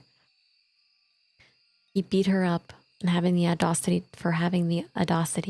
oh my god, I can't talk. Audacity to leave him. But she got the house and scrubbed him from our lives. She decided she would focus on taking care of herself and taking care of the other women, so she worked for lots of women's shelters and such. She eventually became a court counselor and a social worker for abused women and children, but she really helped people get out of abusive situations. She understood the world isn't always kind to women. Being the amazing woman she was, she knew growing up as a girl was already hard, so we had safety codes and phrases built in to keep me safe. She also had a special rule that if I was in trouble, I could call her or text her in our special way and she would come and get me, no questions asked and no consequences. That way, if I was in trouble, I would call her without fear of her reaction or punishment. She told me she understood being in their teens means making choices of your own, and sometimes those are really stupid choices, but they shouldn't cost me my innocence. She cared first and foremost for my safety. When I was 11, I went on my first sleepover and just wasn't comfortable. I wanted to go home, but I didn't want my friends' feelings to get hurt. Our code was 2 punctuations. If I used 2 of any punctuation at the end, that meant I needed help or wanted to leave, but didn't want a person near me to know. Me. Hey mom, 2 exclamation marks. Mom. Hey, your uncle just called me and might need me and I might need to come get you. Can you tell your friend you have to leave? Me. Do I have to? 2 question marks. Mom. Yes. Please pack up. That way, I saved face and could blame my mom. I did use it from time to time, but it was rare. I knew I always had that safety net growing up, though I was pretty safe in the area we lived in. It was a small town on the outskirts of a college town, and I was advanced for my age, so most of my friends were the kids my mom was always around with the shelters, and they were pretty laid back kids for the most part. I also hung around the shelters, and the woman would talk to me like I was grown, which is nice considering I was closer in age to half of them than my mom was. I didn't hang out with any rebellious kids, never really did anything stupid, enough to be noted until college. When I started college 2 years early, I realized really quickly how safe my little town was. I was graduating early and only 16, but the college I went to was one right next to our town, and I could live at home and drive to campus and such. I had gotten drunk a small handful of times, but my friends and I were always safe and didn't drive. My first frat party was a lot. I've never seen so many drunk people doing such crazy stuff. It was exhilarating, but also really overwhelming.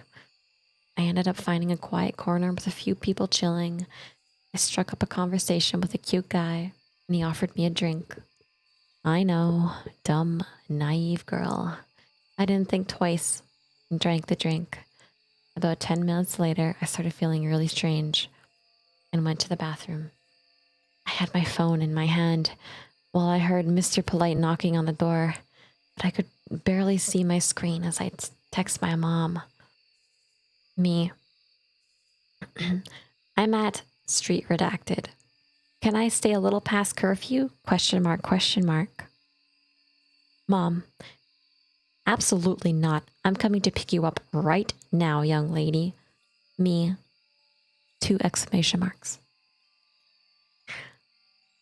It was all I could see to press in my rapidly blurring state before the guy managed to get the door open and help me out of the bathroom. He checked my phone, saw the messages to my mom, and with a snide huff, called me a worthless baby, kicked me in the thigh, and then left me sitting in the hallway alone. I know for a fact that my mom got me out of this horrible situation that night. Part of our code was if we included an address, it was an emergency. An address meant danger. She had burnt that into my memory. Know the address, write it down, copy it as a memo on your phone, anything. So I memorized addresses before I went to parties. She saved me that night. She didn't get mad I was drinking or somewhere she had warned me against going. She was just worried about me and wanted me to be okay. What's that? Did it sound like crackling? You guys hear that? Sound like a fire for a sec. Stop. Okay, anyways. It scared me. Where was I? You didn't hear anything? Okay. Maybe it was inside my head. Oh god. It's in my head. Okay. Alright. Mama. She didn't get mad I was drinking or somewhere she had warned me against going. She's just worried about me and wanted me to be okay. That night, she took me to the hospital and they put me on saline and something else to help flush the drug from my system. I just remember Mom sitting by my bed, looking relieved, but still worried. I didn't realize how dangerous that situation could have gotten, but she did. Beyond that, I don't remember ever needing the code. She talked to me and told me about the hard truths of being a young woman in today's world after I sobered up. And I've been very careful ever since. Last month, my mom passed away from a fatal heart attack. She always had a weak heart, and she was saving up money to get a pacemaker, but it didn't happen fast enough. I was completely devastated. I thought my mom was a permanent fixture in my life, the rock that was always keeping me grounded and safe. She was immortal in my eyes, and I didn't know what I was going to do, how I was going to move on with my life without my confidant, my protector. I just didn't know what to do. When I opened her door, she wasn't there. I just cried. Knowing she wouldn't ever be there again was just so horrible. I texted her phone and it rang on the table. I looked at it and I wanted to throw it across the room, but I would never do that. Could never do that. She loved that damn phone. She loved being able to have her pictures and music all together and play her phone games. She would sit and watch short films and funny videos for hours after she should be sleeping. It was her guilty pleasure, that phone. That's when the thought struck me. I remember the funeral director told me that I could place items in her casket that were important to her, and I decided then and there I would clone her phone on my computer to save all of her data and pictures, and I would give her her phone. I love the idea of her playing her phone games and laughing at videos in the afterlife. The thought made me smile, and I took a sliver of grief away. I knew I was silly, and I didn't know how long her cell bill was paid up for, but I just couldn't stop thinking about how fitting it would be. She always did joke about coming back to haunt me, just to play her games and watch videos. So why not give her something to tie her over till she sorted out how to haunt me to get her fix? Her funeral was sad, but lovely. She was surrounded by her favorite flowers, tiger lilies and birds of paradise. Woman after woman, she came up to me and told me how much of a difference my mom made in their lives. I thought of all the lives she's touched and all the people she's helped throughout her life. Despite my grief, I couldn't help but be proud of my mom and be proud to be her daughter. Getting home after the wake and more condolences, I finally sat down on my mom's couch and turned my ringer on for the first time since I left the funeral. Immediately, I got a mixed text notification. Mom, I love you too. I stared at my phone. The text I had sent her that day she died was there right before it, so I knew it wasn't a spoofed number. I thought for a minute that this must be some kind of prank, but I couldn't figure out how or who would do anything like this. I decided to assume it was a well-meaning friend of my mom's who maybe shared her number. Me. Please don't text me this number. This is my mom's number. She just passed away. I waited. I saw the ... of typing. My heart was in my throat and I waited to get a text back from whoever was using my mom's phone number. Mom, I'm at redacted location. Can you come visit me? 2 question marks. My heart froze in my chest. I hadn't noticed on my first message. I was too freaked out. 2 periods. I reread the second message. That was the cemetery's location. 2 question marks. She had to have been buried alive. I called the funeral director and begged him to meet me back on the plot. Something was wrong. He swore up and down that she couldn't be alive. They didn't do an autopsy, but she was dead. I just cried and begged and showed him the text until he finally agreed to meet me and to help me to find out what was going on. I put that phone in my mother's casket myself before they sealed it and lowered it down. Nobody has that phone but her. Finally convinced nothing would soothe my panic crying, he called the emergency exhumation. The ground was still freshly filled, so getting her dug up was fast and easy. They opened her casket, and her phone was in her hand, rather than in the purse at her side. On her screen was an unsent message to me. Mom. Under me. 2 periods. That was the day they found the first body. Teenage girls that have been disappearing over the years after a slightly raised rate for the last 6 years or so, but most were assumed to be runaways and ignored. Families had begged for the police to look for their children, but it fell on deaf ears. It turns out that the cemetery caretaker would stake out grieving families. He was stalking the girls and would then kidnap them when they were coming home from school. He would kill them and bury them under fresh graves before putting in the casket and filling them in, hiding all evidence of his crimes in plain sight. After finding his map and his souvenirs, they were able to give closure to 27 families. To me, the most chilling evidence they found that a detective reluctantly showed me at my insistence. It was a collection of pictures of my mom's funeral, where my 13-year-old niece's picture was circled. I know you guys are going to ask this, so I'll tell you. I did get one last text from my mom. It was a week after all the media calmed down and I was able to return to my grief. It's hard to grieve when people are questioning you about everything and calling you a hero.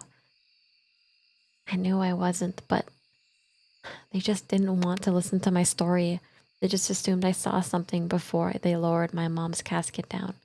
So after I finally got a chance to sit down and be alone, I put on one of my mom's favorite horror movies and texted her one last time. I didn't expect anything supernatural. I just felt like it would give me a little bit of closure. Me. I love you, Mom. I miss you so much.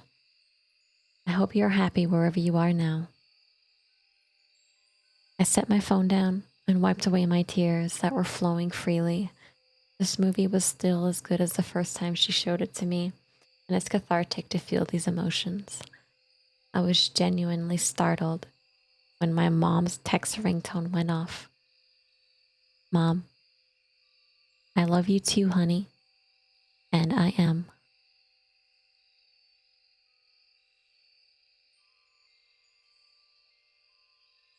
That's it. That's it. Hi, Clues. Welcome in. Welcome, welcome. How you guys doing? Oh, thank you. I'm hydrating.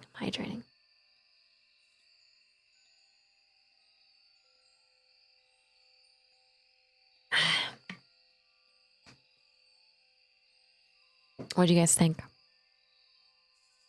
That was okay. That story, that was not too bad. I feel like it read a little bit different. Like the like the what is it? Oh, it was like more difficult to read.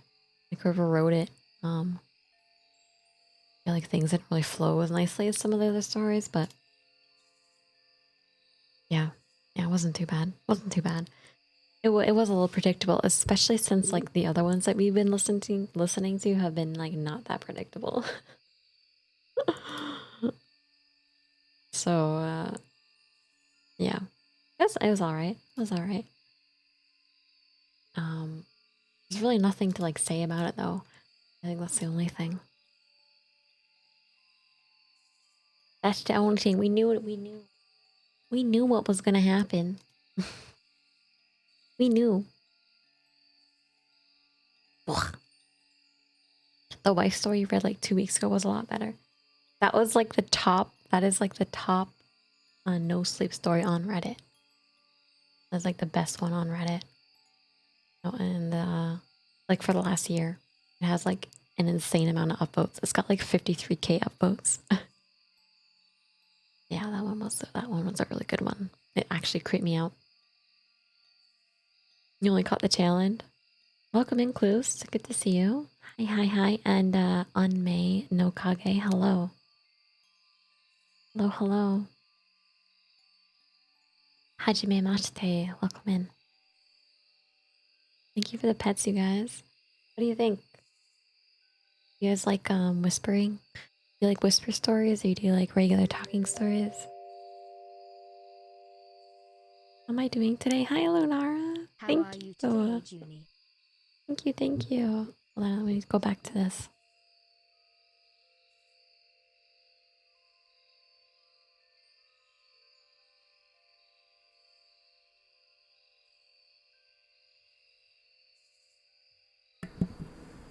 Hi, I'm back on here. I love whisper stories. Yeah, me too. I think I like whisper ASMR the most personally.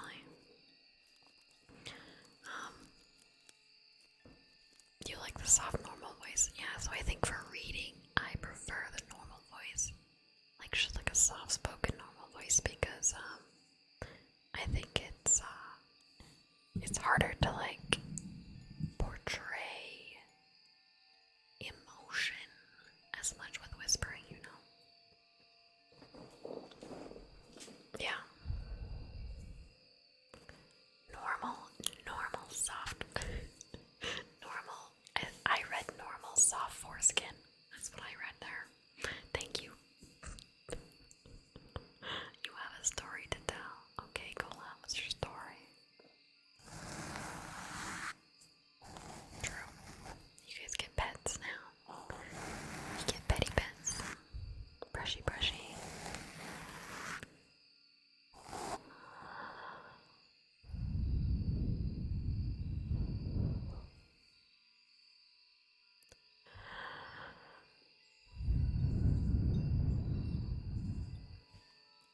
Brushy, brushy, brushy. How you doing, Miwu? Oh, you got tingles. Let's go. Tingle, tingle, tingles. Too big to show up on chat. Okay, yeah, maybe don't.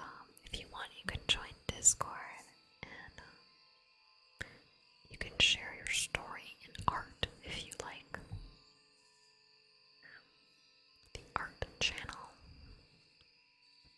Because writing is a creative art. Put your story in there.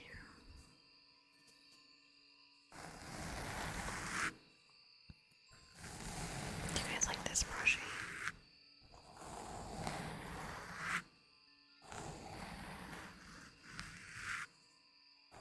There's that brushing, and then there's this, and then there's this brushing. What brushing do you like better?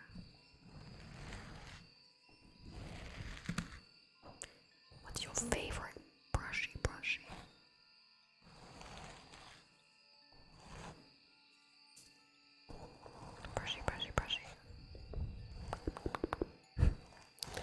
Sniffer. Sniffer.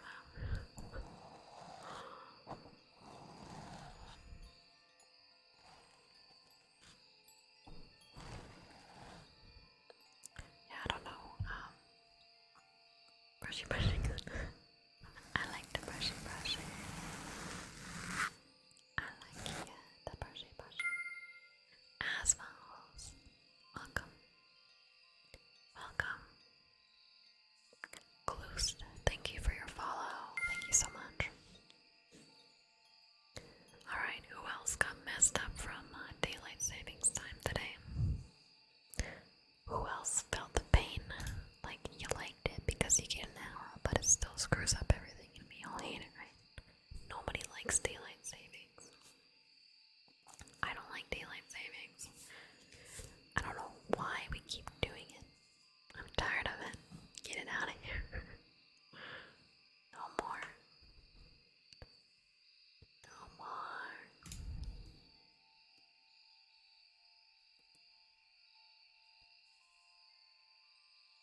You're fortunate to be in the state that doesn't. Not in the state that doesn't, yeah. Yeah. I mean, it makes no sense. Like, oh wow, you do it because it saves you an hour of daylight in the morning. But it's like, by the time a month passes, it doesn't matter anymore.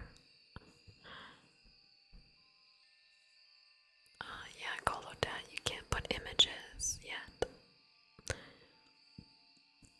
Because you need a certain role, so you have to talk a little bit before you can get that. Yeah,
pork squad.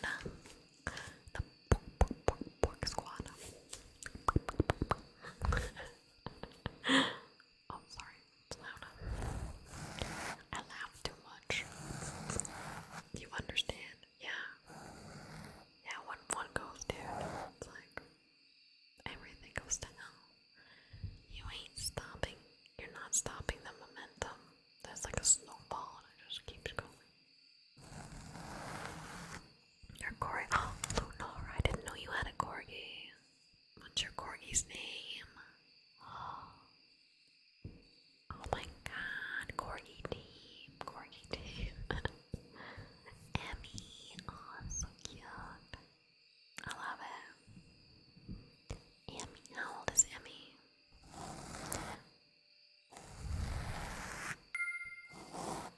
Liz, thank you for your follow. My corgis are, like 8, 7 or 8 now. They're getting old. One of them actually has to go and get a dental done at the end of the month because her teeth are nasty. She needs her tartar cleaned off. As a former veterinary technician, that will not stand. You get your teeth cleaned. How does it feel in your own headspace after having an ASMR voice for 2 hours? Shirazu, this will be the first time I've ever done this, so I will let you know when I get a strain how weird that's gonna feel. But yeah, I imagine it might be a little bit of a shock. It'd be different. Yeah. I've never done whispering ASMR like this before. This is my first time. I've only listened to a lot. I've listened to a lot of whispering. Do you guys know GB ASMR? I like her. She does a lot like... Oh, thank you, Lena. She does a lot of like whispers and triggers and stuff. Yeah, I like GB too. She does the like, the finger flutters all the time at the start of her videos. Like, I kinda like that. Long whispering can be rough when you're not used to it. Really? I feel okay, but thank you. I will hydrate. I will hydrate. Shock it. You shock the body. Shock the body.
transition to half chair pose where you like sweep your arms down back behind you and you look like you're Naruto running. So I call it Naruto chair. Because that's what it reminds me of. It's not advanced, no. It's a pretty basic. Yeah, right, Camboy. Difficult to control. Nah.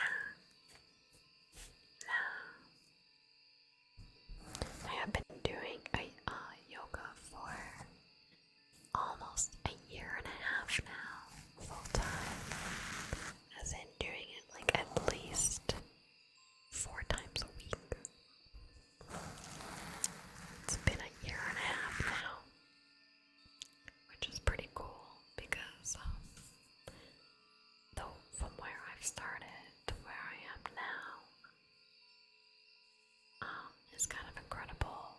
Some of the things that I can do now, I felt impossible to me when I first started. And it's really cool to get that feeling, dude. Really cool. ASMR eat mac and cheese. Hey, did you bring some for the whole class? Cobalt, you're gonna share, right? What does yoga do for your body? I think it's good at providing, obviously we know, good at providing flexibility, strength, and balance. I think it's also really helped me tune in to my own like muscles, like to be able to feel my muscles better, you know, when like weightlifters are able to target their muscles, you know, like if they can move their own like pectoral, like isolate it from everything else. I feel like yoga's helped me like isolate my muscles to be able to feel things better. But yeah, it's given me a ton of flexibility, strength, and balance. I think I really like it because it just feels good. Feels good, dude. Feels good, and I can be consistent with it. I think that's the biggest thing about if you're starting a workout regimen. I think you need to find something that you're gonna stick with, even if it's not like, you know, it doesn't have to be the best optimized workout routine. If you just like going for a walk, do it. You know, if you like rowing, do it. If you like jumping on a jump rope, do it. Like, I think it's like less about the activity itself and more about, can you remain consistent with this activity because you like it? No eating. I'm not gonna eat. No mouth noises, Suki, don't worry. Stopped doing Taekwondo 2 years ago after doing it for 10 years, and your quads are so tight right now. Oh shit, yeah. Oh, yoga will help you. It takes time though. I think that's the biggest thing. It takes a lot of time to become flexible. Like a grueling amount of time almost, because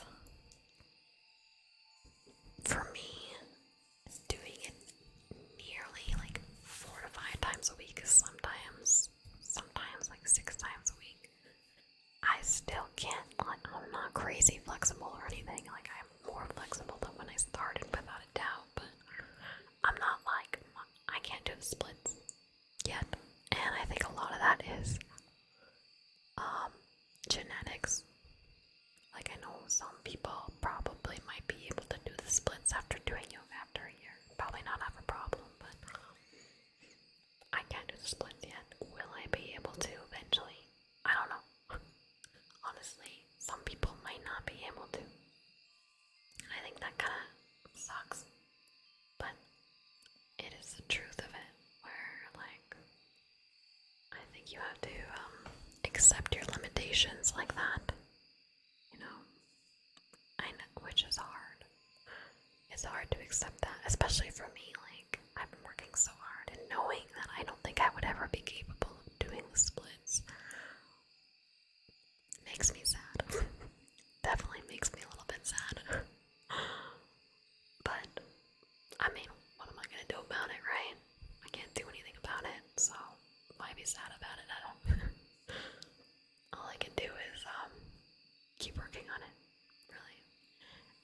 as long as I feel good doing yoga, and as long as I continue to see its improvements in my life, then I have no reason to stop or be sad that I can't reach that. And I think also a big thing is to don't compare yourself to others.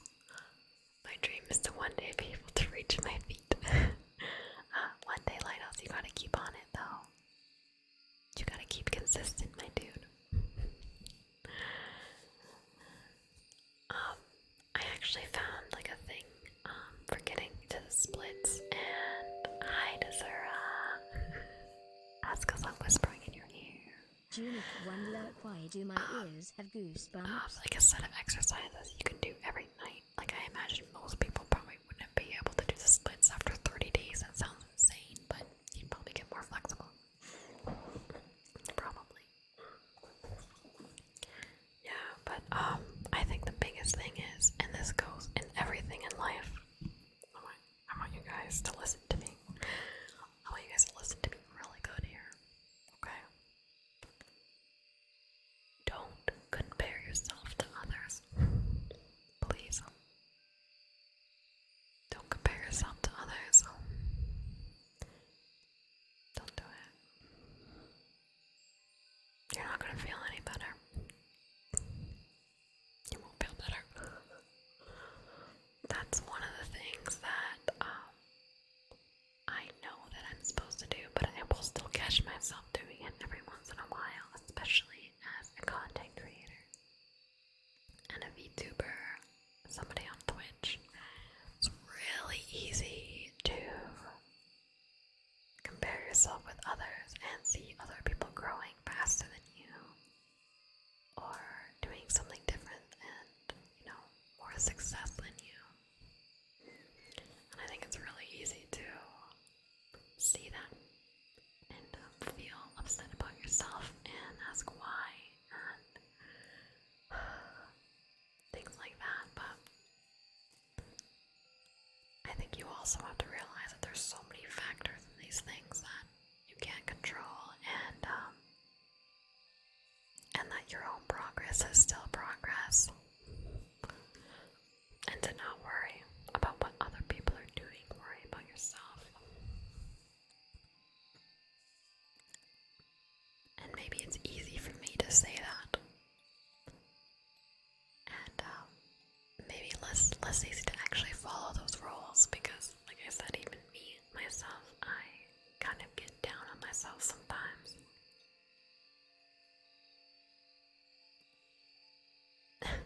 Gloose, I'm glad you like it. By the way, I want to thank you for the sub again. Thank you. But yeah, I think it's tough to not do that sometimes. But I think as long as you're recognizing those thoughts and then casting them aside and realizing that they're fucking stupid, get rid of them. Get rid of them.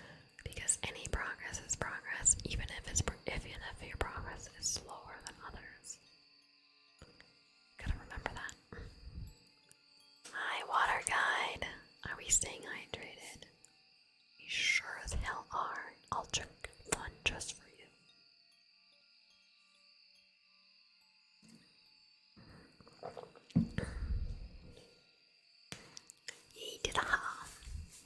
I got my guacamole camera fart that I'm drinking. It tastes like green. Do you guys know what green tastes like? It's like, it's green. Yeah. Yeehaw.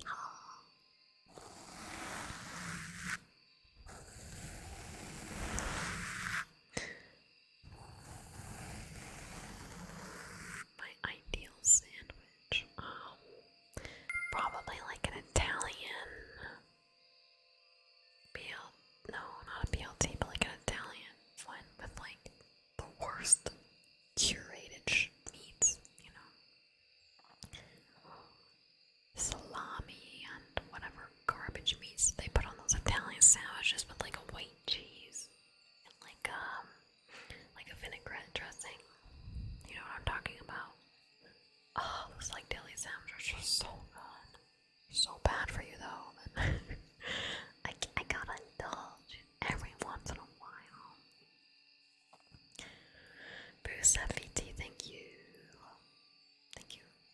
understand the flavor of green? Yeah.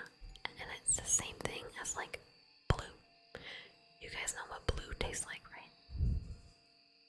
Like, you know what blue, like when I say it tastes like blue, you're like, okay, yeah, I get that. It tastes like blue. Yeah, guacamole gamer fart tastes like green. It tastes like red. It's probably, you know, like a raspberry or strawberry. Water, thank you for the follow as well. I always think blue is akin to like blue raspberry. Usually got that, like, I feel like whenever you have something blue, it's like blue raspberry. Do you know what yellow tastes like? Yeah, lemon. What yellow tastes like? Have you ever thought about blind people? Oh my god, clues. I thought you said clitoris. My mind is in the gutter. Oh no, my mind's in the gutter. When you hear it tastes like blue, I imagine breaking a pin. A pin by unchewing it. What is that? What is that? Do you guys ever get these thoughts that have you ever thought about what it would be like to explain to somebody who was born blind what a color is? Because I feel like you can't. Like, have you ever thought about trying to explain to somebody who never saw the color red what the color red was? Blindness is a spectrum. Most blind people can still see colors. But I feel like their perception is completely different than ours.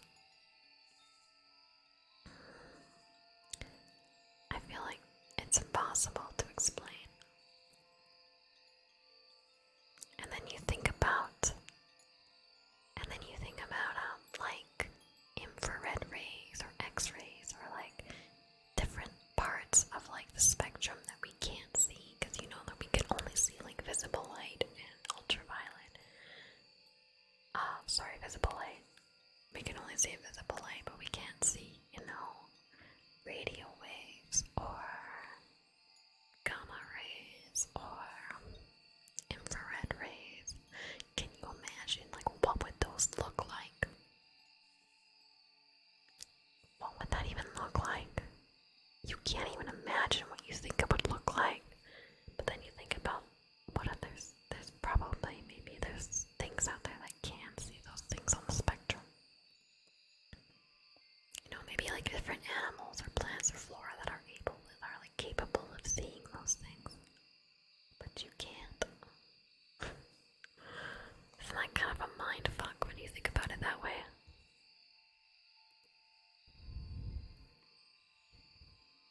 You got ink on your lips because you chewed on your pen. Ew.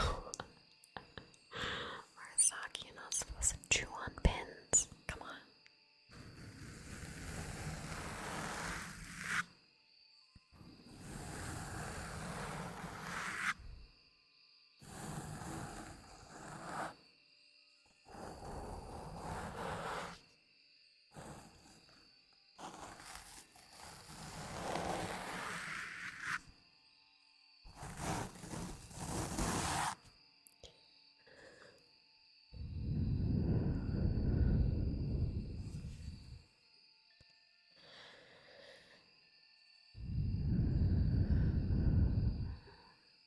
Hi, Smells Cooper. How you doing? Welcome. Clouds use cotton balls. Oh, you guys. I was playing Minecraft the other day, and I flew up to a cloud, like an actual, tangible, solid object that was a cloud, and I mined it, and it had goods on it, and it gave me a lot of XP.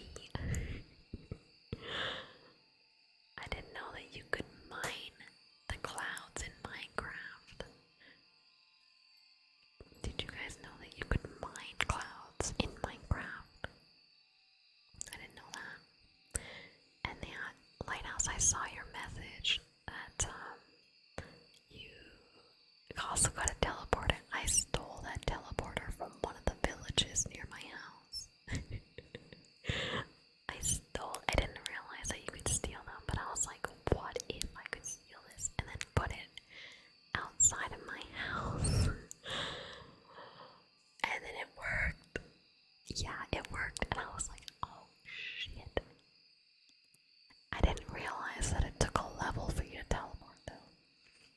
One of the things that I would like to change on my server is that when you die, you don't lose all of your XP. Because, that's kind of brutal. Because I would die really far away, and then I wouldn't be able to use a teleporter. And then I didn't have any XP to teleport back. So I cheated and gave myself XP so that I could go get my body back, only to die again. It's kind of brutal. Yeah, I'm a cheater. I admit I did cheat. Mostly because I feel like it was a harmless cheat, okay? I just wanted to be able to get back to my body. That's it. I just wanted to get back to my body.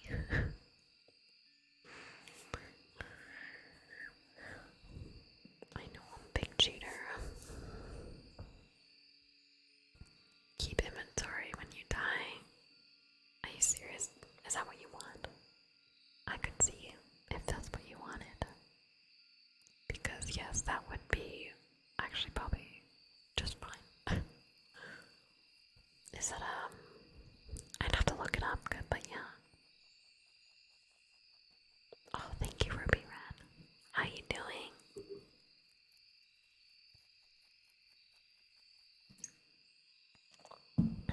How are you? Thank you for the hydrate. Thank you, thank you. Yep, yep, yep, yep, yep, yep, yep, yep.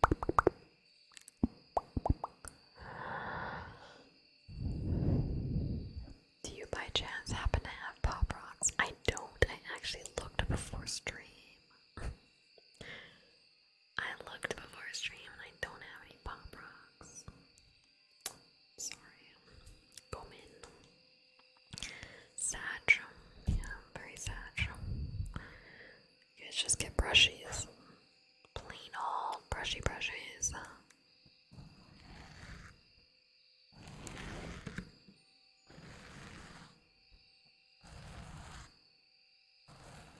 Incarna. Hi. Let me turn my light off. Ruby Red, go drink. Do you have a fever? Are you still sick?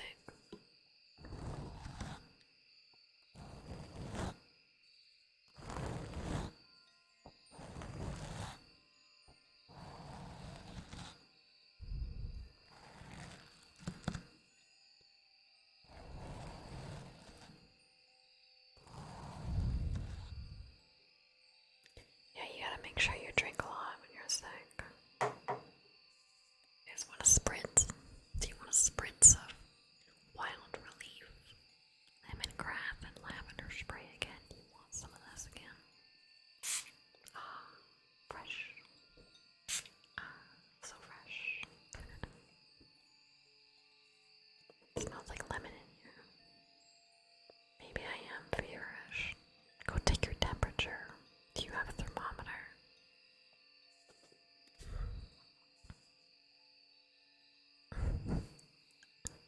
Why doesn't the throne command work? Fix it. Fix it.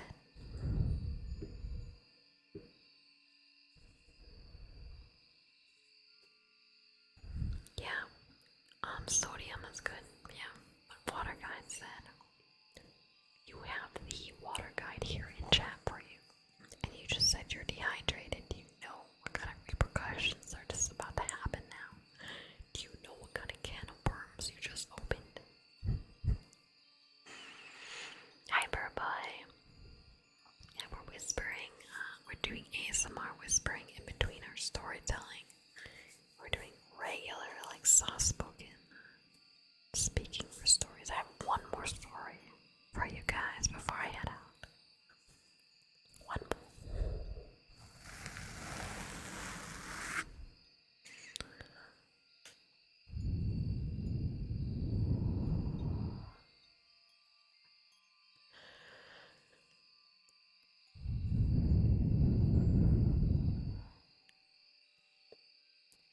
Milk contains 87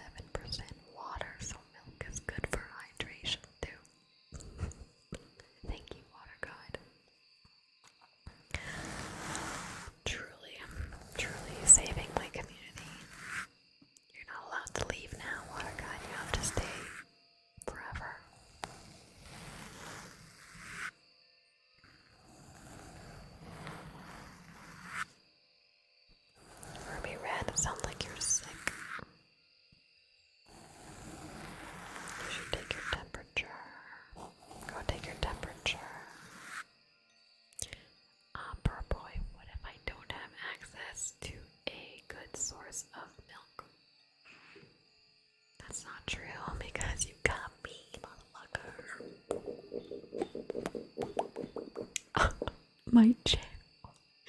My chair. Do you guys hear that?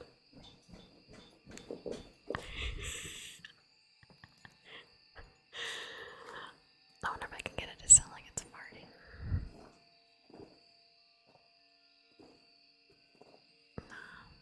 It squeaks a little bit. You don't know how to add a command with a new bot. There's no new bot. It's always been stream elements. I've never changed. It's stream elements. Marasaki, you want some brushy? What's your favorite brushy? Do you like I think you probably like this one. Okay, I'll give you brushy.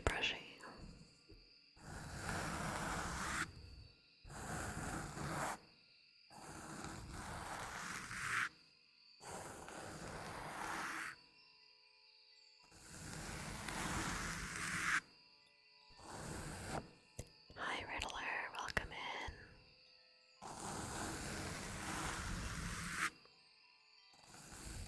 They don't work. Wait, all of them don't work. I am very good. Oh, thank you, Murasaki. I think I just listened to a lot of ASMR. Hi, Nameless Dragon. How you doing?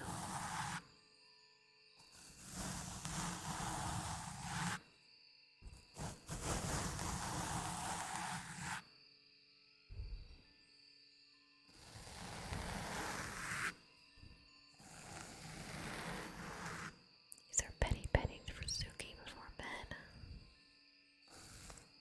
Brushy.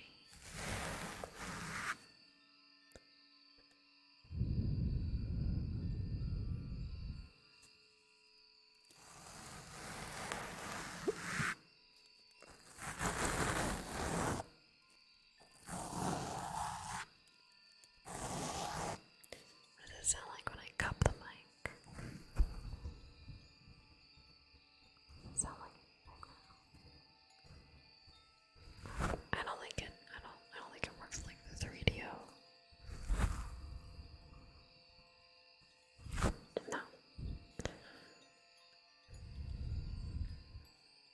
You had to go to the hospital for low electrolytes. What were you eating or drinking? Or I guess not eating or drinking. How you doing, Nameless Dragon?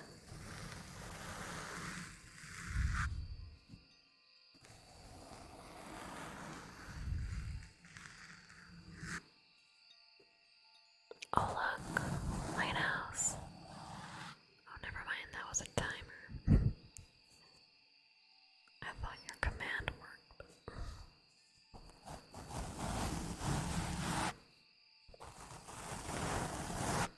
Oh look, that one worked.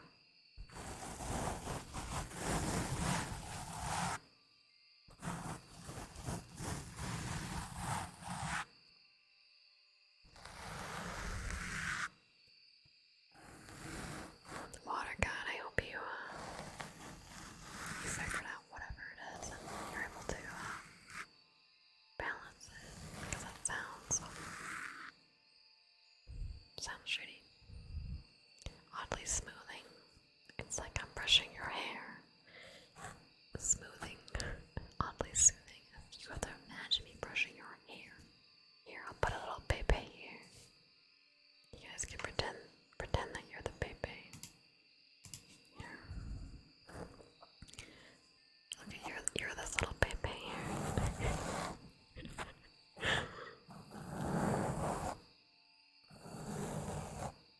Oh, so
some liquids. Oh, hello, Raiders. Let's go. I like how this guy is up here still dancing away.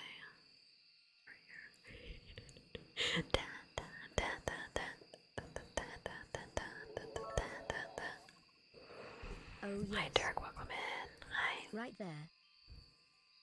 Hi, Evening Primrose. Thank you so much for your raid. Hi, Raiders. Welcome in, Raiders. You're also doing ASMR. Let's go. ASMR artists reaching out to each other, supporting one another. I really appreciate it, Primrose. Thank you so much. Thank you, thank you. If you're still listening, I hope you had a nice stream. I hope everyone coming over is nice and relaxed. I give you brushies.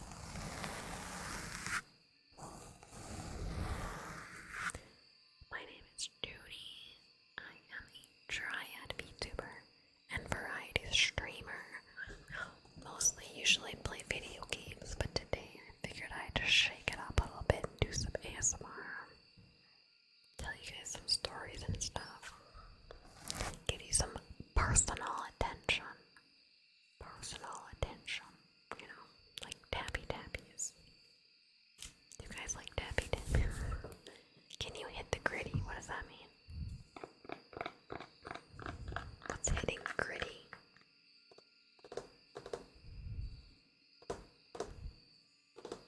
What was that? How are you doing, Dirk? Good to see you. Here's Tappy Tappies. Tappy Tappies. It's about time to read our last story, you guys. Last no sleep story of the day.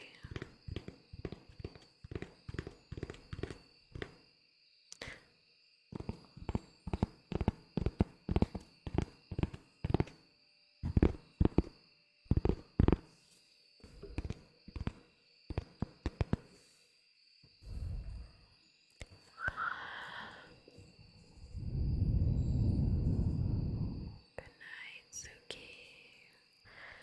I hope you have sweet dreams. I will talk to you later. Good night, good night. Back to normal, Junie. Not yet. Soon. Soon. You guys want to read this last story? Last no sleep story. Let's do it. Let's do it. Do it. Alright, I'm going to switch to my other mic.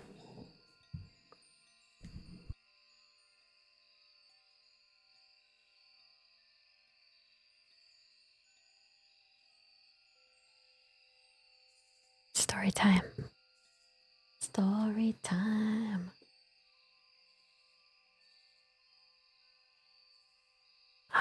Alright.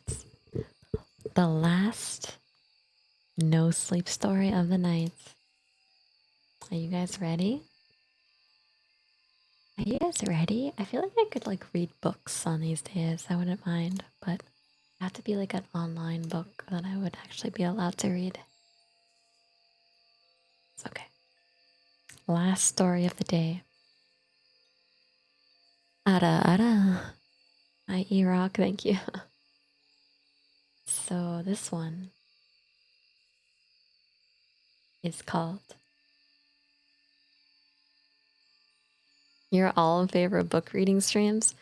I can't remember if someone linked me like some websites that I can use to read books. Because they have to be like available. Like I can't have copyright issues reading books. That's the only thing. I'd love to read any book, but I have to read ones I think that are like publicly available on the internet, which I would be down for. It's just we need to pick good ones. So if you know any good ones, I'm 100% down for that. All right. Last no sleep. Hi, Red. The leaves are coming in nicely this autumn. Thank you, thank you. It's truly the season of pumpkin spice lattes and white girls. I love it. Oh shit, yeah. Thank you, Lighthouse. Thank you. I appreciate that.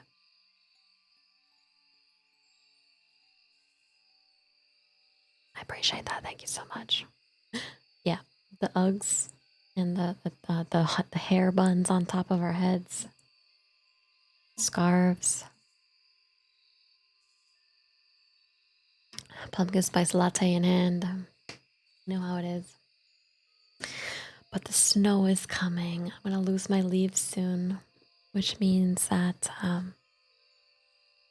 winter is coming. Winter's coming, which is fun because then you guys get to see winter Juni. You guys excited for winter Juni? I'm excited for winter Juni.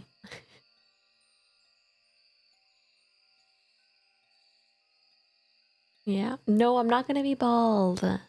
My hair is gonna be gone, but my leaves will be. No, my hair's gonna stay, but my leaves are gonna be gone. I hope winter is harsh. Why would you wish that upon a dryad? Villain arc, Junie. I already have a villain form. The Witch of the Woods is kind of my villain form from Halloween. Ow. Yeah, I've been streaming for 2 hours, Red. I missed ya. You gotta get in my Discord. You get better pings on it. Better pings. Okay, last no sleep story. This one is reasonably length. Nothing crazy, but I'm gonna say it'll take maybe like 10 minutes to read. 10, 15, possibly.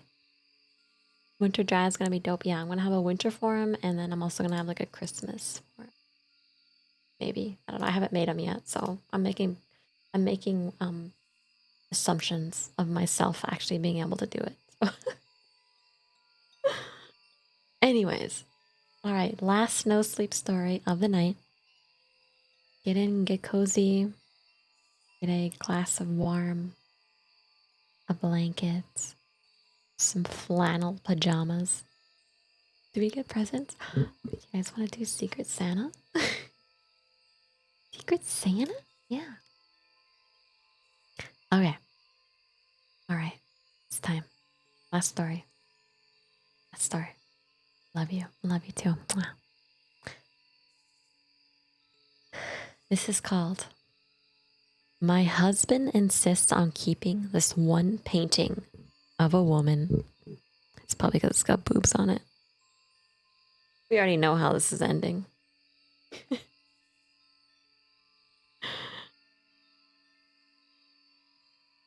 Alrighty. When my husband and I first got married and moved in together, we had a few fights on personal space, on chores, and on decor. Namely, my husband insisted on keeping this weird painting of a woman. Who is she? I asked when I first saw it, leaned against a mountain of moving boxes. Don't know. Got it at a rummage sale. It was an original painting. Oil, I think, judging by the way the light reflected off the brush strokes. It depicted a young woman standing in a dark room, looking over her shoulder at the viewer. She was actually rather beautiful. Blonde hair falling over her shoulders like a waterfall, a white cotton dress, a dainty, heart-shaped face that was somehow haunting rather than cute. She was illuminated brightly, but the room behind her was dark. The contrast in her pose reminded me a little bit of a girl with a pearl earring, but she didn't feel classy or pensive or beautiful. Instead, it felt creepy, especially because my husband insisted on hanging it above our bed.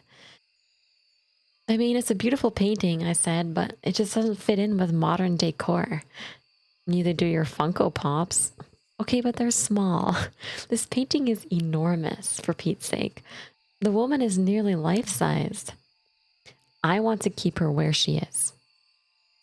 It seemed like a big deal to him, so I dropped it. but it wasn't easy. Sometimes I woke up in the middle of the night with a horrible feeling that I was being watched, and I'd look up and see her haunting gray eyes staring down at me. Didn't get much sleep after that. And there was one time I swear she moved. Was her hand always like that? I asked Eric after getting into bed one night. Hmm? Her left hand. The fingers are kind of open, reaching out behind her like she's waiting for someone to grab her hand. Yeah, she's always been like that. I could have sworn she wasn't always like that. Then again, I generally avoided looking at the painting. It was so uncomfortably realistic. When I stared into those gray eyes, I almost felt like I was making eye contact with the person.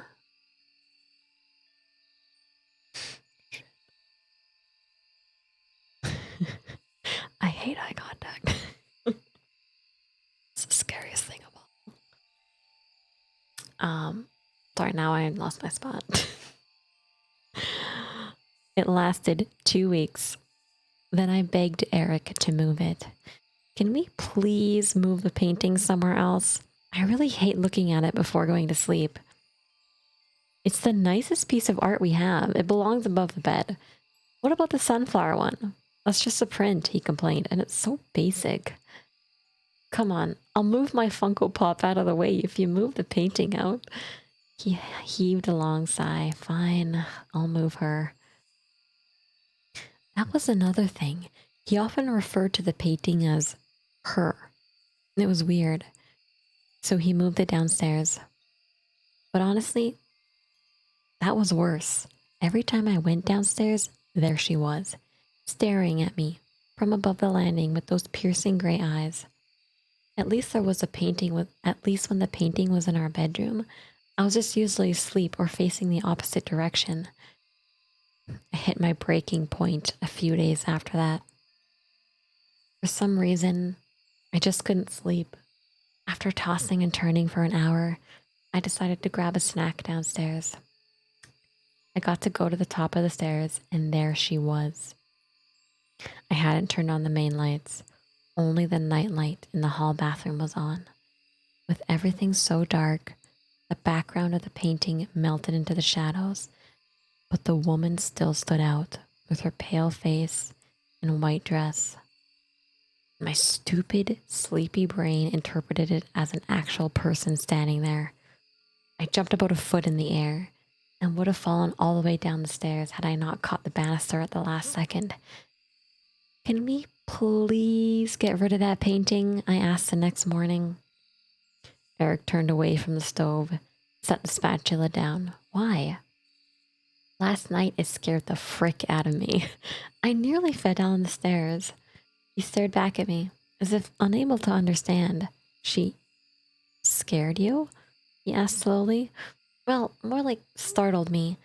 I thought an actual person was standing there. He looked at me. Then he broke into laughter, and after a few seconds, I started laughing too. It was pretty stupid now that I thought about it. I know I was sleepy, but still, I thought the painting was a person. What? Did I think that we were being bulgarized by some young, beautiful blonde woman in a night dress? For now, I'll move her in my office. And you don't have to look at her at all. That sounds good. And after a while, things were okay. I started to notice Eric spending more time in his office than usual. But he also had a big deadline for a brief coming up. And how would that be related to the painting anyway? It's not like he was staring at her for hours on end. Except that's exactly what I caught him doing. One night he didn't come downstairs to eat dinner with me. I called him a few times, no reply. So I went upstairs and walked into his office to find him staring at her. He was just sitting there with his computer closed, no papers on his desk, swivel chair turned towards the woman in the painting. Oh, he said suddenly when I walked in. Then he quickly stood up. I was just about to come down. Just sent in a brief a few minutes ago. They're really happy with it. He smiled broadly at me, as if nothing were wrong, and then slipped past me. I listened to his footsteps thump down the stairs. Had he actually just finished working? Or was he sitting in here, staring at her? I ultimately decided not to bring it up. The painting was out of my sight, and that was great. Besides, I had bigger fish to fry, like my own deadline coming up for an article I hadn't even started. But then on Friday afternoon, I accidentally overheard him on the phone. His voice was muffled through the thick wooden door, but it wasn't hard to hear him. He was almost shouting, "I'll have it in by tonight." No, I knew it was due on Wednesday. Well, my wife fell downstairs. I had to take her to the hospital.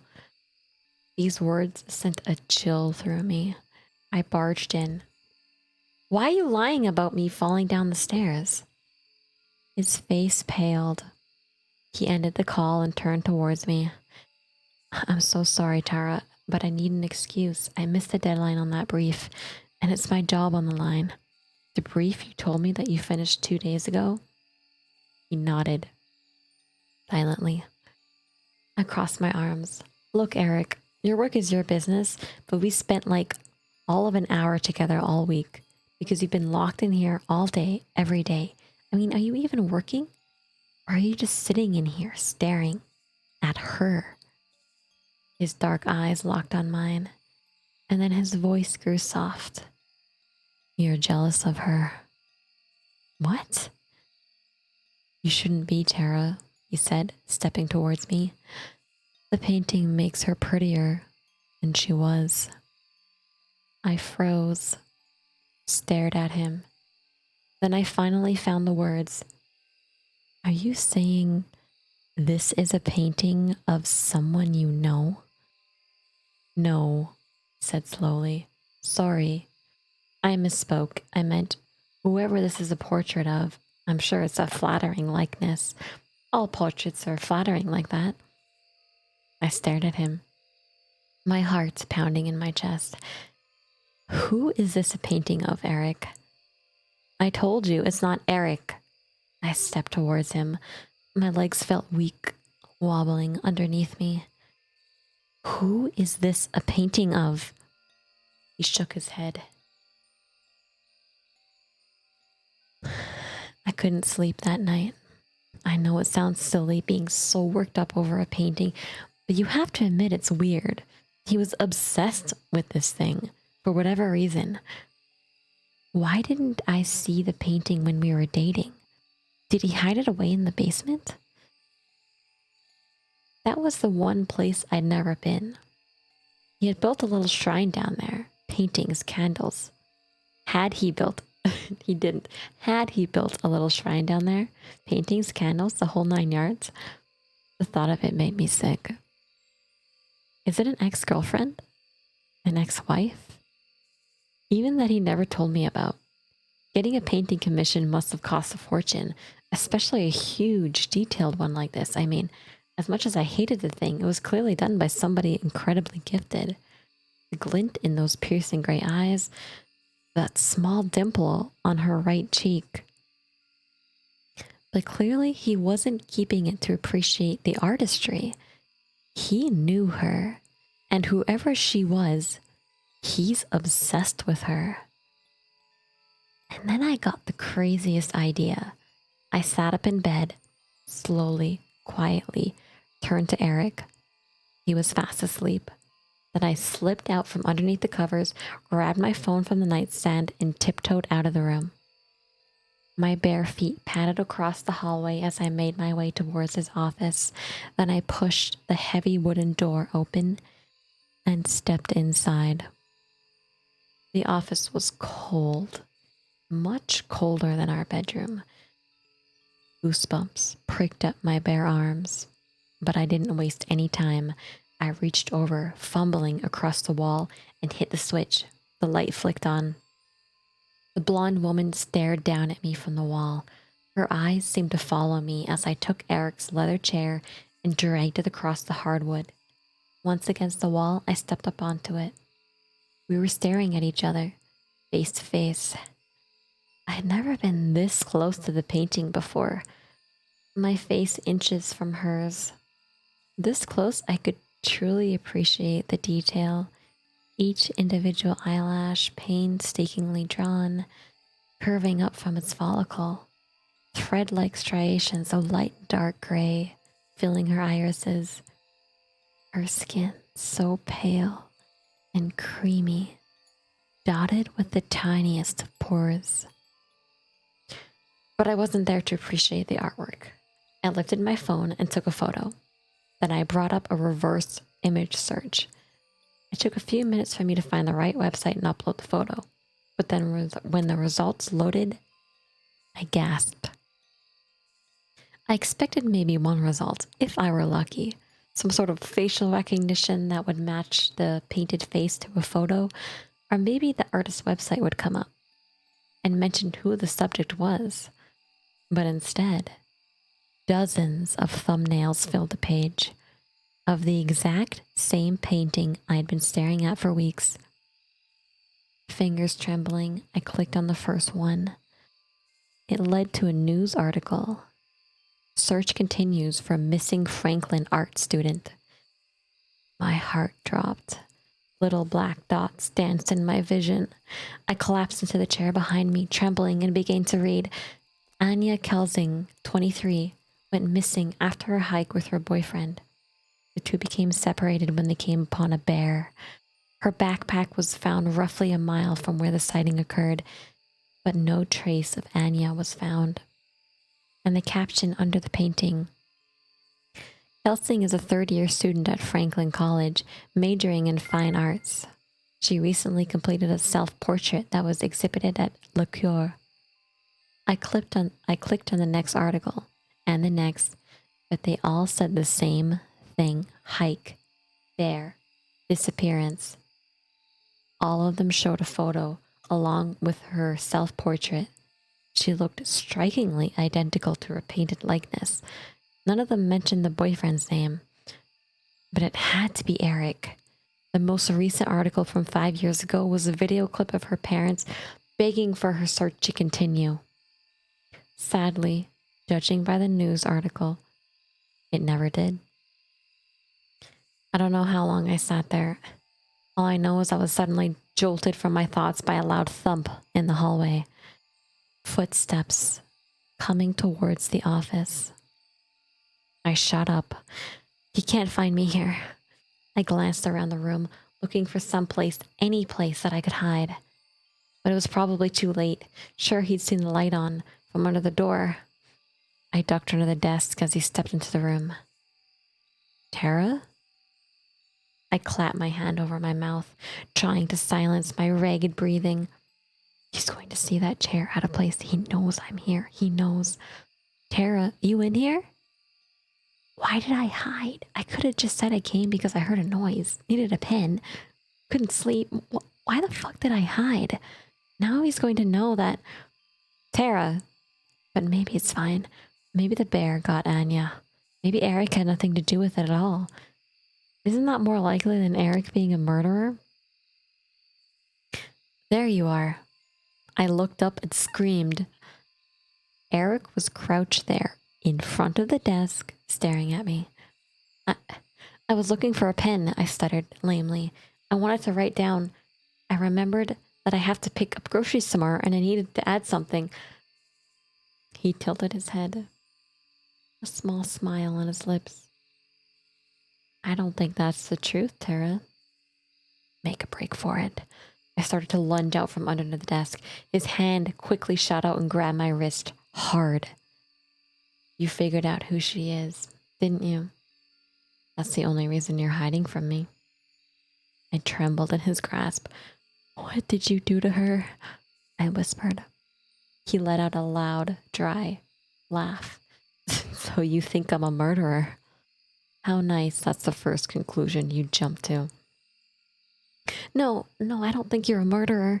I swallowed. Stupid. If he killed her and he knows you know, then you're dead too. I'm sorry, I didn't mean that. Just, what happened? They didn't find the body. Did the bear get her? He didn't reply. Just stared at me, silently, with those cold, dark eyes. I was jealous, I continued desperately, but now I understand. I wish you'd just told me to lose someone like that. Of course you'd want to keep the painting. It's all you have left of her. You should have just left it alone, he said, his tone oddly emotionless. I'm sorry you had to find out this way. I screamed as he lunged for me. It's over. His hands were clenched tight on my wrists as he dragged me out from under the desk. I pulled back, trying to wrench myself free, but it was no use. Thump. A loud crash sounded behind us. Eric whipped around, and for a split second, his grip released. I acted instantly, pulled free from him and ran, pivoting around the desk and racing towards the door. As I glanced back, I saw Eric staring after me.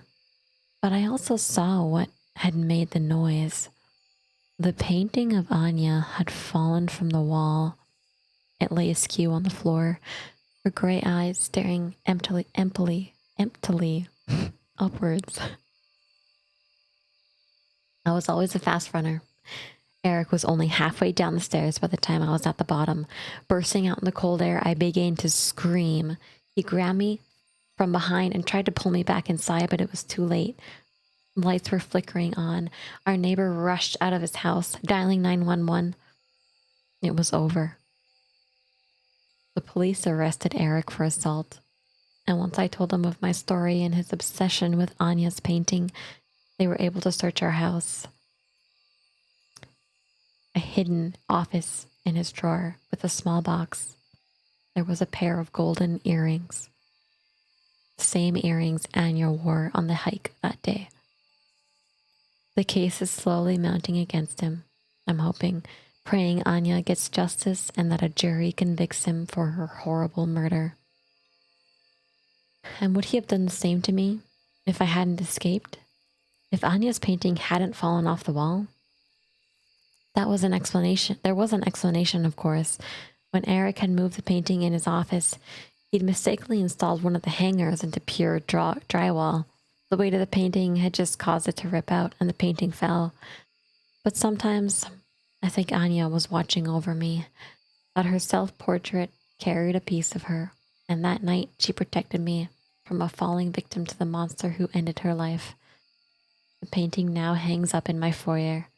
Every day I walk by it, the new details seem to pop out at me. The deep, shadowy green of the room behind her, a perfectly painted strand of blonde hair, the glint in her piercing gray eyes. And sometimes I think she's smiling back at me. The end.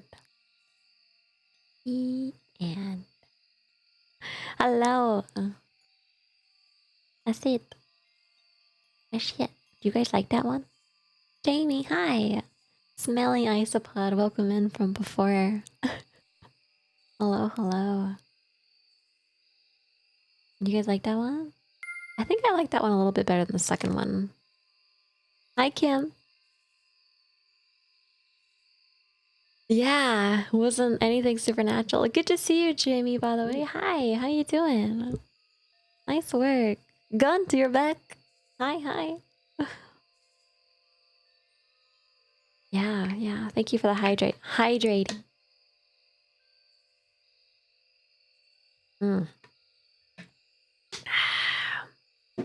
That's good. That's good. Anything that involves you talking a lot is good in my book. Oh, Pharaoh, thank you. I like reading to you guys. I do. I'm glad you enjoy it too. We're gonna have to start reading some real books. I'm gonna run out of no sleeps at this point. Hey, Forest9, hi. Thank you so much for your follow. I'm alright. Hope you're doing well. Yeah. That story was not too bad. I'm gonna be honest. I thought that the painting was gonna come to life, or there was something about the painting being like an actual person because of how detailed it was. That was like my main thoughts, but yeah, it was kind of just, you know, sometimes regular people are the scariest, right? Dude, humans are pretty scary. Yeah, they mentioned the painting appeared to have changed pose. Yeah. They kind of planted that seed of it being supernatural, but then they're like, nope, nope. Just good happenstance, exactly.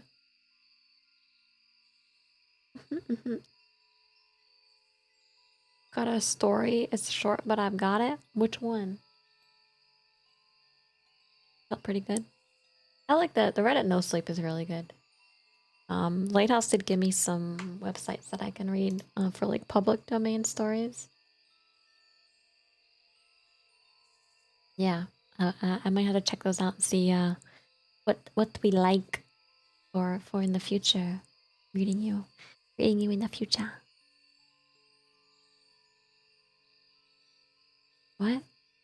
I'm confused. I'm confused, Blubber. I'm confused. Oh no. Anyways, those were 3 no sleeps. Some of the top no sleeps from the year. Not too bad. The last man on earth sat alone in a room. Suddenly, there was a knock on the door. Oh, that's one of them single sentence stories to really fuck you up. Yeah, one of those. I like those ones. I like those. But yeah, that was Juni ASMR day. So that was something different. I hope you guys had fun. Maybe it was a little different than what I normally do. Actually, not maybe. It definitely was a little different than what I normally do. But maybe you were cozy. I know for me, I really like the whispering ASMR. But um, yeah, I hope you had fun while I read you the stories. And I really appreciate you all being in here listening to me, hanging out with me as I brushed your head, brushed your cute little heads. Your little cute little baby heads. Story time. Yeah. I'm thinking that we give somebody a raid. And I'm thinking that be Cloudy Clarity because she's on day 3 of her goddamn subathon and oh shit, she's sleeping. Shit, she's sleeping. Why is she sleeping so early? Oh, I guess she is East Coast. God dang it. Alright, it's okay. Let's see who else we got here.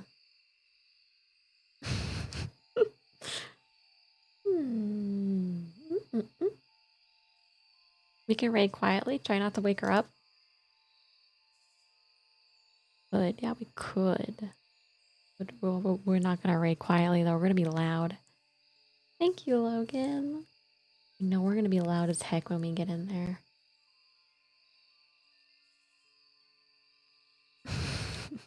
It's good to see you. Oh, I heard that. I really heard that one. Or where do you guys want to go somewhere chill? Do you guys want to, what do you guys want? You want more ASMR? I can see who's doing ASMR right now. Let's see.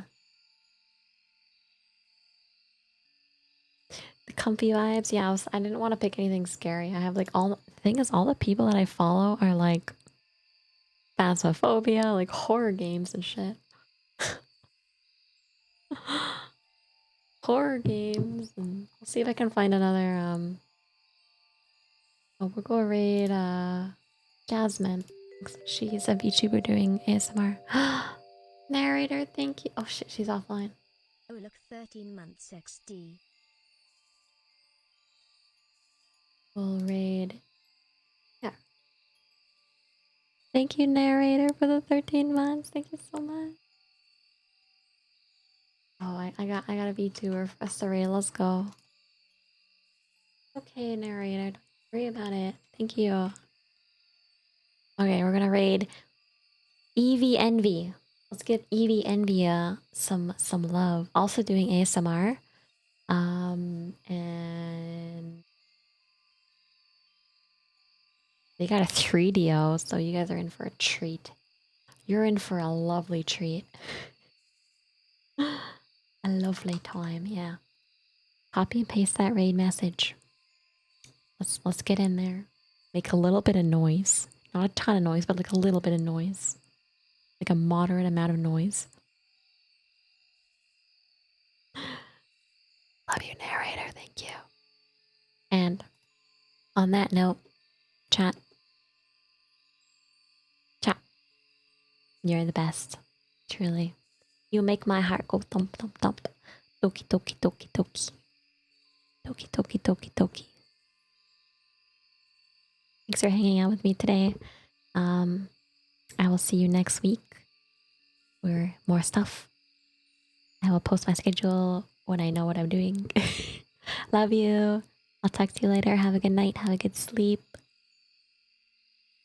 And know that Juni loves you. Good night. Good night.